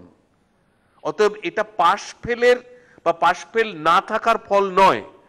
আমি পবিত্রবাবুর সঙ্গে একমত এবং বিভাসবাবুর সঙ্গে যে এই পরীক্ষার পদ্ধতিটা যদি পাল্টানো যায় এবং সেটা যদি ক্লাস 8-এর পরে রাখা হয় তাহলে প্রাথমিক এবং মধ্যশিক্ষা সম্পূর্ণরূপে পাশ ফেল এর সঙ্গে তার কোনো সম্পর্ক থাকবে না, তাহলে সেটা মানবিক হবে। এবং আরো দুটো কথা, সঞ্চালক মহাশয় একটা কথা বলেছেন, প্রশ্ন করেছেন যে পরিকাঠামো নেই, গ্রামীণ যে পরিবেশ, আমি বলবো গ্রামের পরিবেশের জন্যেই কিন্তু পাশ ফেলটাকে তুলে দিতে হবে, যাতে তারা আস্তে আস্তে পরিচিত হয় নানা ধরনের বিষয়ের সঙ্গে। কিন্তু পরীক্ষা তো নিতে হবে, পরীক্ষা নেওয়া হবে এবং সেখানে ফার্স্ট সেকেন্ডও হবে, স্কলারশিপও হবে, অঙ্ক তো সেইভাবেই নিতে হবে সেইটা। আর আরেকটা হচ্ছে ফল। আমি আবারও আমার কথা বলছি, আমরা পরিসংখ্যান দেখে বলছি যে এই যে পাশ ফেল উঠিয়ে দেওয়ার পরে তেমন কোনো ফল পাওয়া যায়নি, সেটা কিন্তু পাশ ফেল উঠিয়ে দেওয়ার জন্য নয়, সেটা পরিকাঠামোর অভাব, বাবা মাদের অনীহা, যারা পড়াচ্ছেন তারা একটা চাকরি পাওয়ার জন্য বেশিরভাগ ক্ষেত্রে পড়াচ্ছেন, তারা সম্পূর্ণরূপে আগেকার কালে যেরকম শিক্ষক ছিলেন ভালোবেসে পড়াচ্ছেন সেরকম কিন্তু নয়। খুব কমই আমরা পবিত্রবাবু বা বিভাসবাবুর মতো মানুষ পারেন। যদি বিভাসবাবু নাটক শেখাতেন তিনি নাটকটাকে ভালোবেসে শেখাবেন, তার অর্থের জন্য শেখাবেন না, কারণ তারা বিষয়ের সঙ্গে একীভূত। পরিশেষে সুবোধবাবু নিয়ে বলতেই হবে, সুবোধবাবু প্লেটো থেকে পাওলি সবসময় পাশ ফেল, এটা আমার কাছে একটা সরলীকরণ। যদি মনে করেন পাশ ফেল, আমার প্রেমিকা যদি আমার দিকে না তাকায় সেটা আমি ফেল মনে করতে পারি, কিন্তু আমি এটাও মনে করতে পারি যে আমি উদ্ধার হলাম। এখনই তাকাচ্ছে না, পরে কি হবে যদি বিবাহ বন্ধনে লিপ্ত হই। আর ওই দিক থেকে প্রচুর খেলার কথা এসেছে, এমনকি সঞ্চালক মহাশয়ও খেলার কথা বলেছেন। ক্রিকেট নিয়ে শুরু করলেন, ওপেনিং ব্যাটসম্যান নিয়ে, এবং তারপরে পিচের কথা বলেছেন সুবোধ।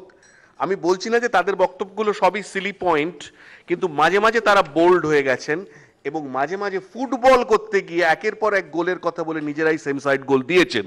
যেমন উনি রবার্ট ফ্রস্টের কথা বললেন যে মিটারের ভীষণ প্রয়োজন, তিনি নিজে হয়তো মিটারে বিশ্বাস করেন না। যেমন একবার জাভেদ আক্তার বলেছিলেন একজন ইলেকট্রিশিয়ানকে, তুমি আমার বাড়িতে এসেছো কেন? ওই বান্দ্রাতে এগিয়ে একজন ভদ্রলোক আছেন, তার নাম গুলজার, তার বাড়িতে যাও, তার মিটারের প্রবলেম, এটা বলেছিলেন। কিন্তু আমি বলবো যে রবার্ট ফ্রস্ট আরেকটা কথাও বলেছিলেন।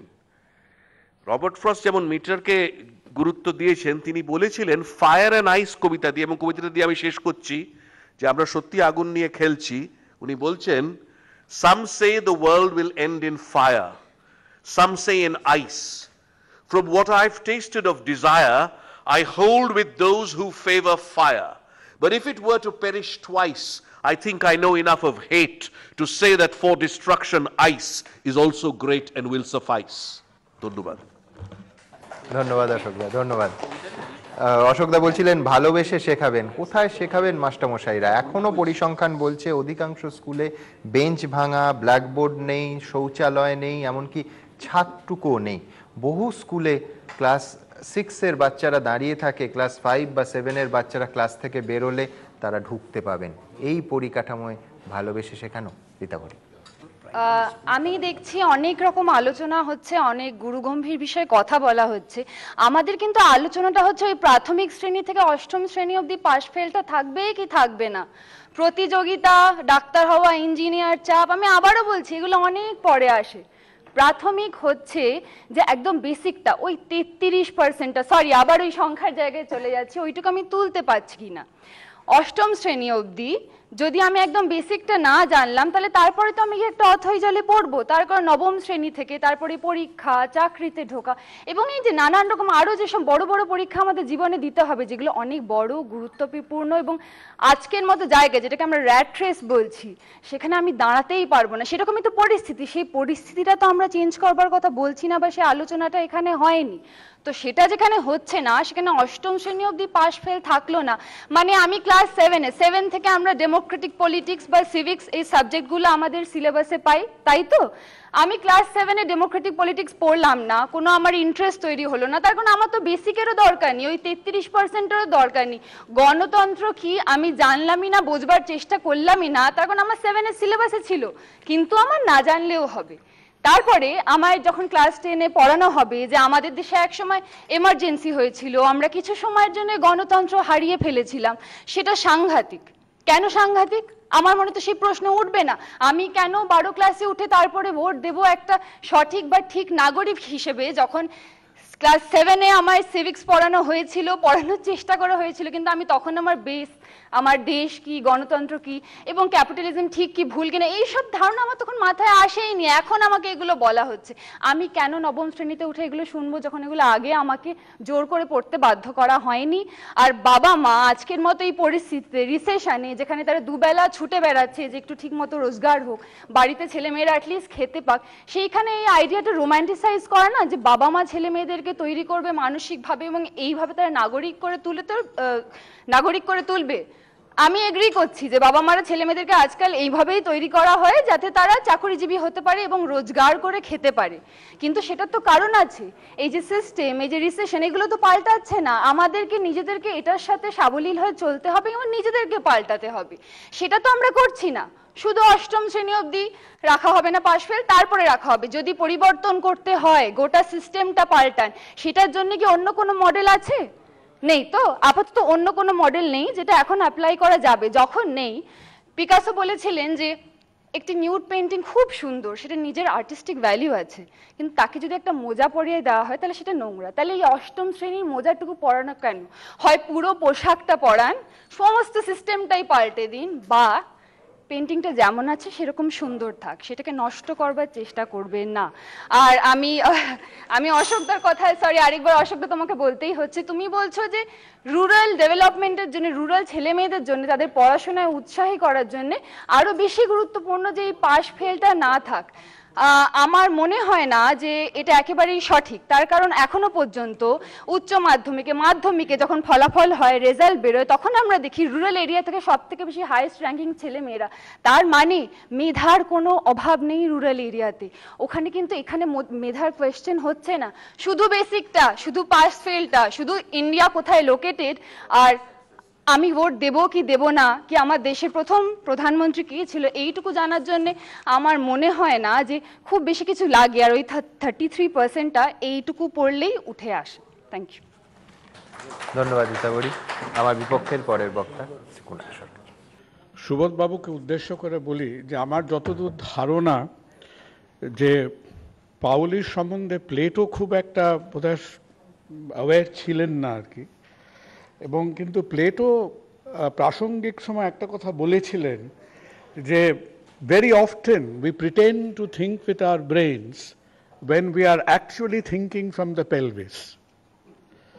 তো এটা পাউলির অনেক আগে বলা হয়েছিল আর কি। হ্যাঁ, তো সুতরাং I am sure she has no responsibility in the genesis of this code. আর কেন এই ব্রেন পেলভিস কনফ্লিক্টটা সুবোধবাবু এলো, কারণ যার প্রতি আপনার অগাধ বিশ্বাস, এই যে HRD কথাটা আপনি একবার বললেন, এই HRDর অত্যাচারে আমরা কিছু ক্ষুদ্রাতি ক্ষুদ্র ডাক্তার একেবারে জর্জরিত। HRD 1991 সালে বলেছিলেন ভারতবর্ষে একটিও মেডিকেল কলেজ দরকার নেই, ডাক্তার তৈরি করতে হবে না। এবং 5 বছর যেতে না যেতে তারা বললেন ডাক্তারের প্রচণ্ড অভাব, গভর্নমেন্টকে মেডিকেল কলেজ করতে হবে না, সমস্ত মেডিকেল কলেজ প্রাইভেট করে দিন। এবং সংক্ষেপে আজকের দিনে এই HRDর যে বাগ্মিতার জোরে, বিচক্ষণতার জোরে আজকে মেডিকেল এডুকেশন কোথায় দাঁড়িয়ে আছে, যেখানে 65% অফ আন্ডার গ্র্যাজুয়েট সিটস আর 75% অফ পোস্ট গ্র্যাজুয়েট সিট আজকে 1.5 কোটি থেকে 4 কোটি টাকায় কেনা বেচা হচ্ছে। এবং এব্রাহাম লিঙ্কন আজকে বেঁচে থাকলে হয়তো ওই বডি ট্রেড এবং স্লেভ ট্রেডের মুভমেন্ট হিসেবে আজকে ভারতবর্ষের এই ডাক্তারি শিক্ষাটাকে বেছে নিলেও নিতে পারতেন। সুতরাং যে HRDর যে as the Paragon of wisdom সম্বন্ধে আপনার এত একটা সাংঘাতিক বিশ্বাস, আশা করি আপনার বিশ্বাস পুরস্কৃত হবে। কিন্তু ওই 91 থেকে 96-এর মধ্যে যে HRD আমাদের কি অভিসম্পাদ এনে দিয়েছে শিক্ষাক্ষেত্রে, তার একটা এক্সাম্পল আমরা আপনার হাতে দিলাম। এখন রীতাভরীর মতে যে ক্লাস 8 পাস করেনি সে বোধহয় মানুষই না, কিন্তু যার একটা ওষুধের দোকান আছে, যে গাড়ি চালায়, যে ভ্যান রিক্সা চালায়, আজকে তাদের মতো ডিসঅর্গানাইজ সেক্টরের মধ্যে ক্লাস 7 পাস করে একটা ভ্যান রিক্সা চালাবার মধ্যে লজ্জার কি আছে আমি তো জানি না। The definition of basic literacy ভারতবর্ষে ইজ নট ক্লাস 8, এবং ভারতবর্ষ যেখানে আটকে আছে in the definition of literacy rate, আজকে আমাদের মধ্যে চায়নার মধ্যে 23% তফাৎ, 72 to 95%, এবং আমরা বেসিক লিটারেসিতে এগিয়ে আছি কেন? কারণ আমাদের এফেক্টিভ লিটারেসির সঙ্গে এফেক্টিভ ইকোনমিক্সের মিল হচ্ছে না বলে। এবং সেখানে 7-এ পরীক্ষা হলো কিনা, 8-এ পরীক্ষা হলো কিনা, সেইটা হয়তো is not the critical issue. যেটা আমাদের কাছে ডেফিনেটলি একটা ক্রিটিক্যাল ইস্যু, যে আমরা যখন লেবেল লাগিয়ে দেবো কারো মাথার ওপরে, কেউ সাকসেস, কেউ পাস, কেউ ফেল, আজকে যেন লেবেল লাগানোর মধ্যে দিয়ে আজকে মাননীয় মুখ্যমন্ত্রী, মাননীয় প্রধানমন্ত্রী নিশ্চয়ই তারা ভালো ভেবে কিছু করার চেষ্টা করছেন, কিন্তু লেবেল লাগাবার পরবর্তী পদক্ষেপটা কি? কিভাবে আমরা সেই পড়াশুনোয় দুর্বল শ্রেণীর হাত ধরছি, কিভাবে তাদের জীবন জীবিকার পথে এগিয়ে দিচ্ছি, আজকে সেটাই বোধহয় সব থেকে বড় চ্যালেঞ্জ। সুতরাং generic classification of failure education শেষ হয় না, অ্যাসিস্ট্যান্স অফ ফেলিয়ার থেকে, উইকনেস থেকে এডুকেশন শুরু হয়। আজকে সন্ধ্যাবেলাটা খানিকটা ফেস্টিভ্যাল অফ রবার্ট ফ্রস্টে এসে দাঁড়িয়েছে। তাই আমার কাছে ভারতবর্ষ আর একটা মঙ্গলযান পাঠাবে কিনা, ভারতবর্ষ আর একটা অ্যাস্ট্রোনমিক্যাল ইঞ্জিনিয়ারিং করবে কিনা, তার থেকেও অনেক অনেক বেশি আজকে তাৎপর্য আছে যে জিনিসটার, সেটা হলো ভারতবর্ষ আজকে সোশিয়াল ইঞ্জিনিয়ারিংয়ে কত দূরে এগিয়ে যাবে। আজকে ভারতবর্ষ পড়াশুনোয় যারা দুর্বল তাদের পাশে এসে কি করে আজকে আমি আপনি দাঁড়াতে পারবো, সেটা ভবিষ্যতের কাছে অনেক বেশি প্রয়োজন। এবং সেইখানে আবার সেই রবার্ট ফ্রস্টকে স্মরণ করে বলি, the woods are lovely, dark and deep, and I have many promises to keep and miles to go before I sleep. Thank you. ধন্যবাদ কুণাল দা। পরের বক্তা শ্রী সুবৎসর। ভাবা যায় না, আমি ভাবছিলাম যে আমি কিছুতেই কুণাল সরকার সম্পর্কে কোনো কথা বলবো না, কারণ আমার যদি বাঁদিকটা খারাপ হয় ওর কাছেই যেতে হবে, আপনাদের সবাইকে যেতে হবে, মরে যাব। কিন্তু না বলে পারলাম না যে ওই কবিতাটা উনি ক্লাস 8-এ পড়েছেন, যে কবিতাটা উনি রবার্ট ফ্রস্টের শেষে বললেন। আপনারাও এখানে অনেকেই আছেন যারা ক্লাস 8-এ পড়েছেন, আমরাও ওই সময় পড়েছিলাম। না পড়লে এখানে এত বড় বড় কথা উনি বলতে পারতেন না, অসম্ভব। এবং সে উনি পাশ করেছেন, অসামান্যভাবে পাশ করেছেন। না হলে আজকে উনি একজন প্রথম শ্রেণীর, শুধু ভারতবর্ষে নয়, এশিয়ার উপকণ্ঠে, এশিয়া মহাদেশে একজন বিশিষ্ট শল্য চিকিৎসক। কিন্তু আমার মনে হচ্ছে ওর কথা শুনে আজকে যে ওর হওয়া উচিত ছিল শিশু বিশেষজ্ঞ। কেননা শিশু বিশেষজ্ঞ কাউকে ডাকা হয়নি এখানে। কেন যে ডাকেনি সুমন, আমি তাই ভাবছি। প্রি প্রাইমারি থেকে শুরু করে আজকের যে বিষয়টা, সেই বিষয়টা হচ্ছে প্রাইমারি, মানে আজকে যে প্রাইমারিটা তার আগের যে স্কুল, সেইখান থেকে যেখানে ভর্তি করার জন্য যখন পেটে বাচ্চা আসে তখনই রেজিস্ট্রেশন হয়ে যায়, অ্যাডমিশন হয়ে যায়। সেই প্রি প্রাইমারি থেকে 8 পর্যন্ত বিষয়টা বলার কথা ছিল। উনি যা বললেন আজকে, আপনি সত্যি কথা বলুন, অসামান্য বাগ্মী, কোনো সন্দেহ নেই, কিন্তু পুরো ভাবের ঘরে চুরি করে মেরে দিয়ে বেরিয়ে গেলেন। এটা আমি প্রায় ভাবতে পারছি না। যাই হোক, একেবারে ছেড়ে বেরিয়ে গেলেন। আমি দ্বিতীয় একটা কথা ভাবছি যে ওদের যে 4 জন বসে রয়েছে, আসলে 4 জন নয়, মাঝে মাঝে সুমন ওদের সঙ্গে যোগদান করছে, ফলে 5 জন হচ্ছে, আবার সুমন আমাদের দিকে আসছে। তা নাহলে বড্ড দুর্বল একটা দল, খুব দুর্বল একটা দল। সুমন অসম্ভব মানবিক বলেই মাঝে মাঝে চলে যাচ্ছে ওইদিকে। তো আমি যেটা বলবো, আমি ভাবছিলাম যে এখানে আজকে এত কবিতা, ওরে বাপরে বাপ, আমি ভাবছিলাম সুমনকে ডুবিয়ে দিই, আমিও একটা কবিতা বলবো, পুরো বিতর্ক সভা বন্ধ হয়ে যাবে, কবি সম্মেলন। এটা তো বিতর্ক সভা, বিষয়টার কাছে থাকতে হবে। কুণাল বাবুর একটা কথা বিতর্কের মধ্যে এসেছে, কথাটা শুনতে খুব ভালো। Betrayal of society. সোসাইটি মানেটা কি? উনি যে সমাজে থাকেন সেই সোসাইটি। ডাক্তাররা কোটি কোটি টাকা উপার্জন করছেন সেই সোসাইটি। ডাক্তাররা চোখের সামনে মানুষ মেরে ফেলছে সেই সোসাইটি। এক একটা বাইপাসের ধারে হসপিটাল 520 থেকে 550 কোটি টাকা টার্নওভার, সেই সোসাইটি। একটা রাস্তায় অ্যাক্সিডেন্ট হলে হাসপাতালে নিয়ে গেলে, আমার নিজের অভিজ্ঞতা হয়েছে, হাসপাতালে নিয়ে গিয়ে বলা হয়েছে না নেবো না, এখন সুপ্রিম কোর্টের আইন তৈরি হয়েছে, না নেবো না, ফিরিয়ে নিয়ে যাও, সেই সোসাইটি। নেমে আসুন কুণাল বাবুরা, দেশটাকে বুঝুন। দেশ মানে দমদম থেকে হিথ্রো নয়, দেশ মানে দমদম থেকে উড়ে গিয়ে সিঙ্গাপুর হয়ে নিউ ইয়র্ক জেফকে নয়। দেশটাকে ভালোবাসুন। ভালোবাসলে বুঝতে পারবেন যে এই যে আপামর জনসাধারণ, তাদেরকে যে ক্লাস 8 পর্যন্ত পরীক্ষা দেওয়াটা কতটা জরুরি। তা না হলে, ওই যে বিভাসদা বারবার বলছিলেন, তা না হলে 8-এর পাশ করার পরে 8 সে পড়লই না, অন্যরা পাশ করলো, পড়লই না, অন্যান্য জায়গায় পাশ করবে, অন্যান্য দেশে পাশ করবে, পড়লই না, তাকে এসে বলা হলো যে তুমি বাকি প্রথম শ্রেণী থেকে 8 পর্যন্ত যা যা তোমার পড়ার কথা ছিল 9-এ এসে সব পড়ে যাবে। এটা হয় কখনো? এ তো অসম্ভব একটা, এটা একটা মানে বাংলায় একটা রাস্তার কথা আছে, এটাকে বলে ঢপের চপ। এটা হওয়া সম্ভব না।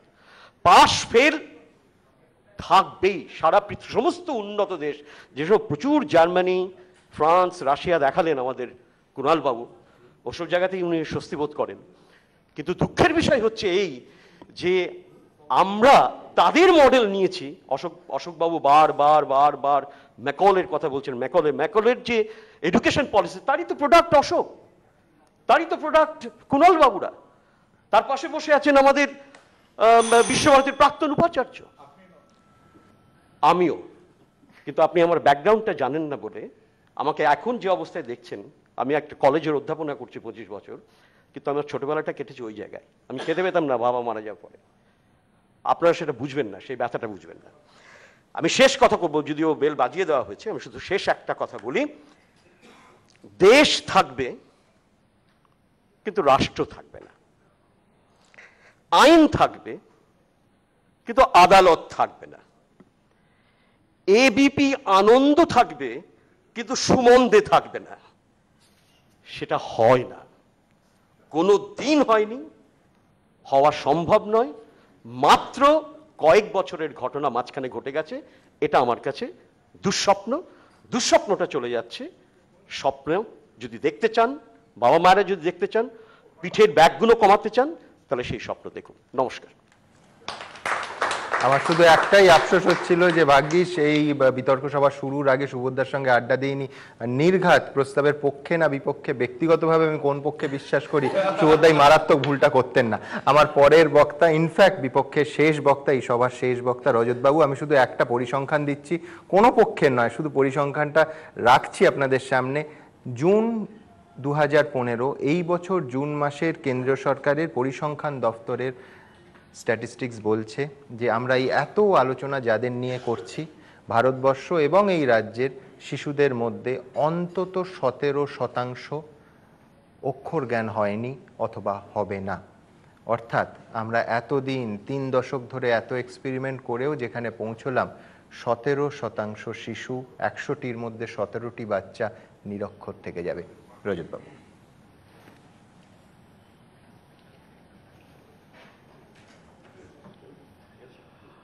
প্রতিপক্ষের কথা শুনলাম, ভালো করে বুঝেছি কিনা জানি না। আমার মনে হয়েছে তারা আমাদের সপক্ষে বলছেন। এখন এটা কেন হয়েছে তার উত্তরে বলতে হয় যে পুরো বিষয়টা বোধহয় খুব কমপ্লেক্স, এবং সেই জন্যে ওরা আমাদের পক্ষে কথা বলতে বাধ্য হয়েছেন। এই কমপ্লেক্সিটির আইডিয়াটা তাদের আছে বলে।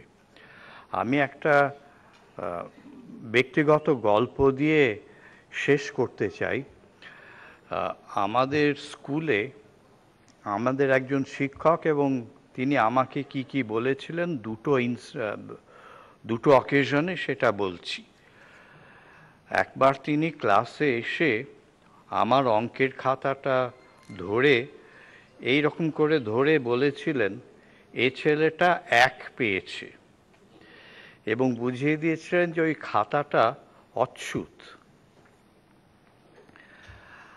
তারপরে হায়ার সেকেন্ডারি পাশ করার পরে যখন স্টাফ রুমে গেলাম, সেই শিক্ষকই বললেন যে হে তুমি ফার্স্ট হলে না। তা দুটো জিনিসই আমার মনে হয় একসঙ্গে আছে।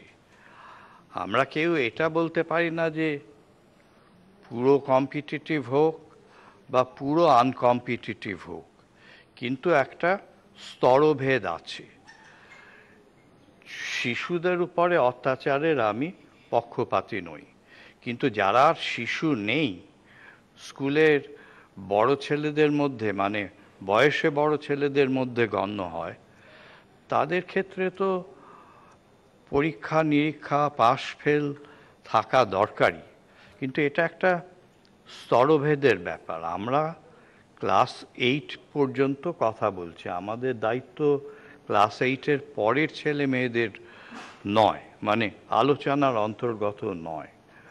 অতএব কেন প্রতিপক্ষ আমাদের হয়ে কথা বললেন, সেটার একটা উত্তর আমি এই থেকে পাচ্ছি যে ব্যাপারটা খুব কমপ্লেক্স, এবং ওরা সেটা হয় বুঝতে পেরেছেন নয় বুঝতে পারেননি, কিন্তু মোটের উপরে আমাদের হয়ে কথা বলেছেন।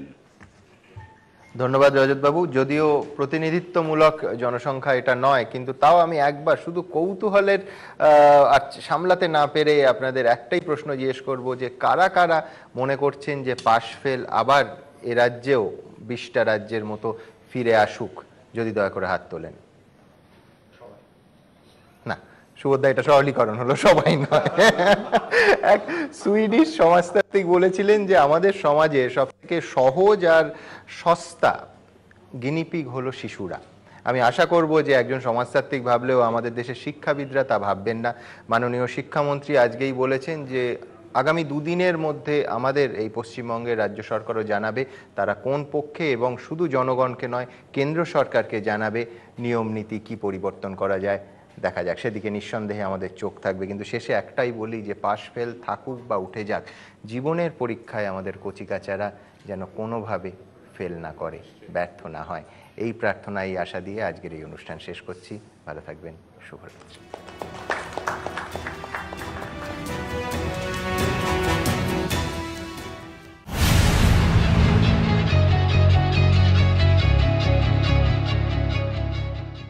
নিবেদন করছে United Bank of India, the bank that begins with you, powered by the সোমিস, you can, I can, we all can. সহযোগী নিবেদক পানসারি স্পাইসেস, ভালো রান্নার জাদুকাঠি, গ্যাসনল কখনো ফেল করে না, ডিসান হসপিটাল, তোমার ছুটি আমার নয়, এবং Tata Tiscon, joy of building, beverage partner, ultra force music series, एक नया एडवेंचर का स्वाद।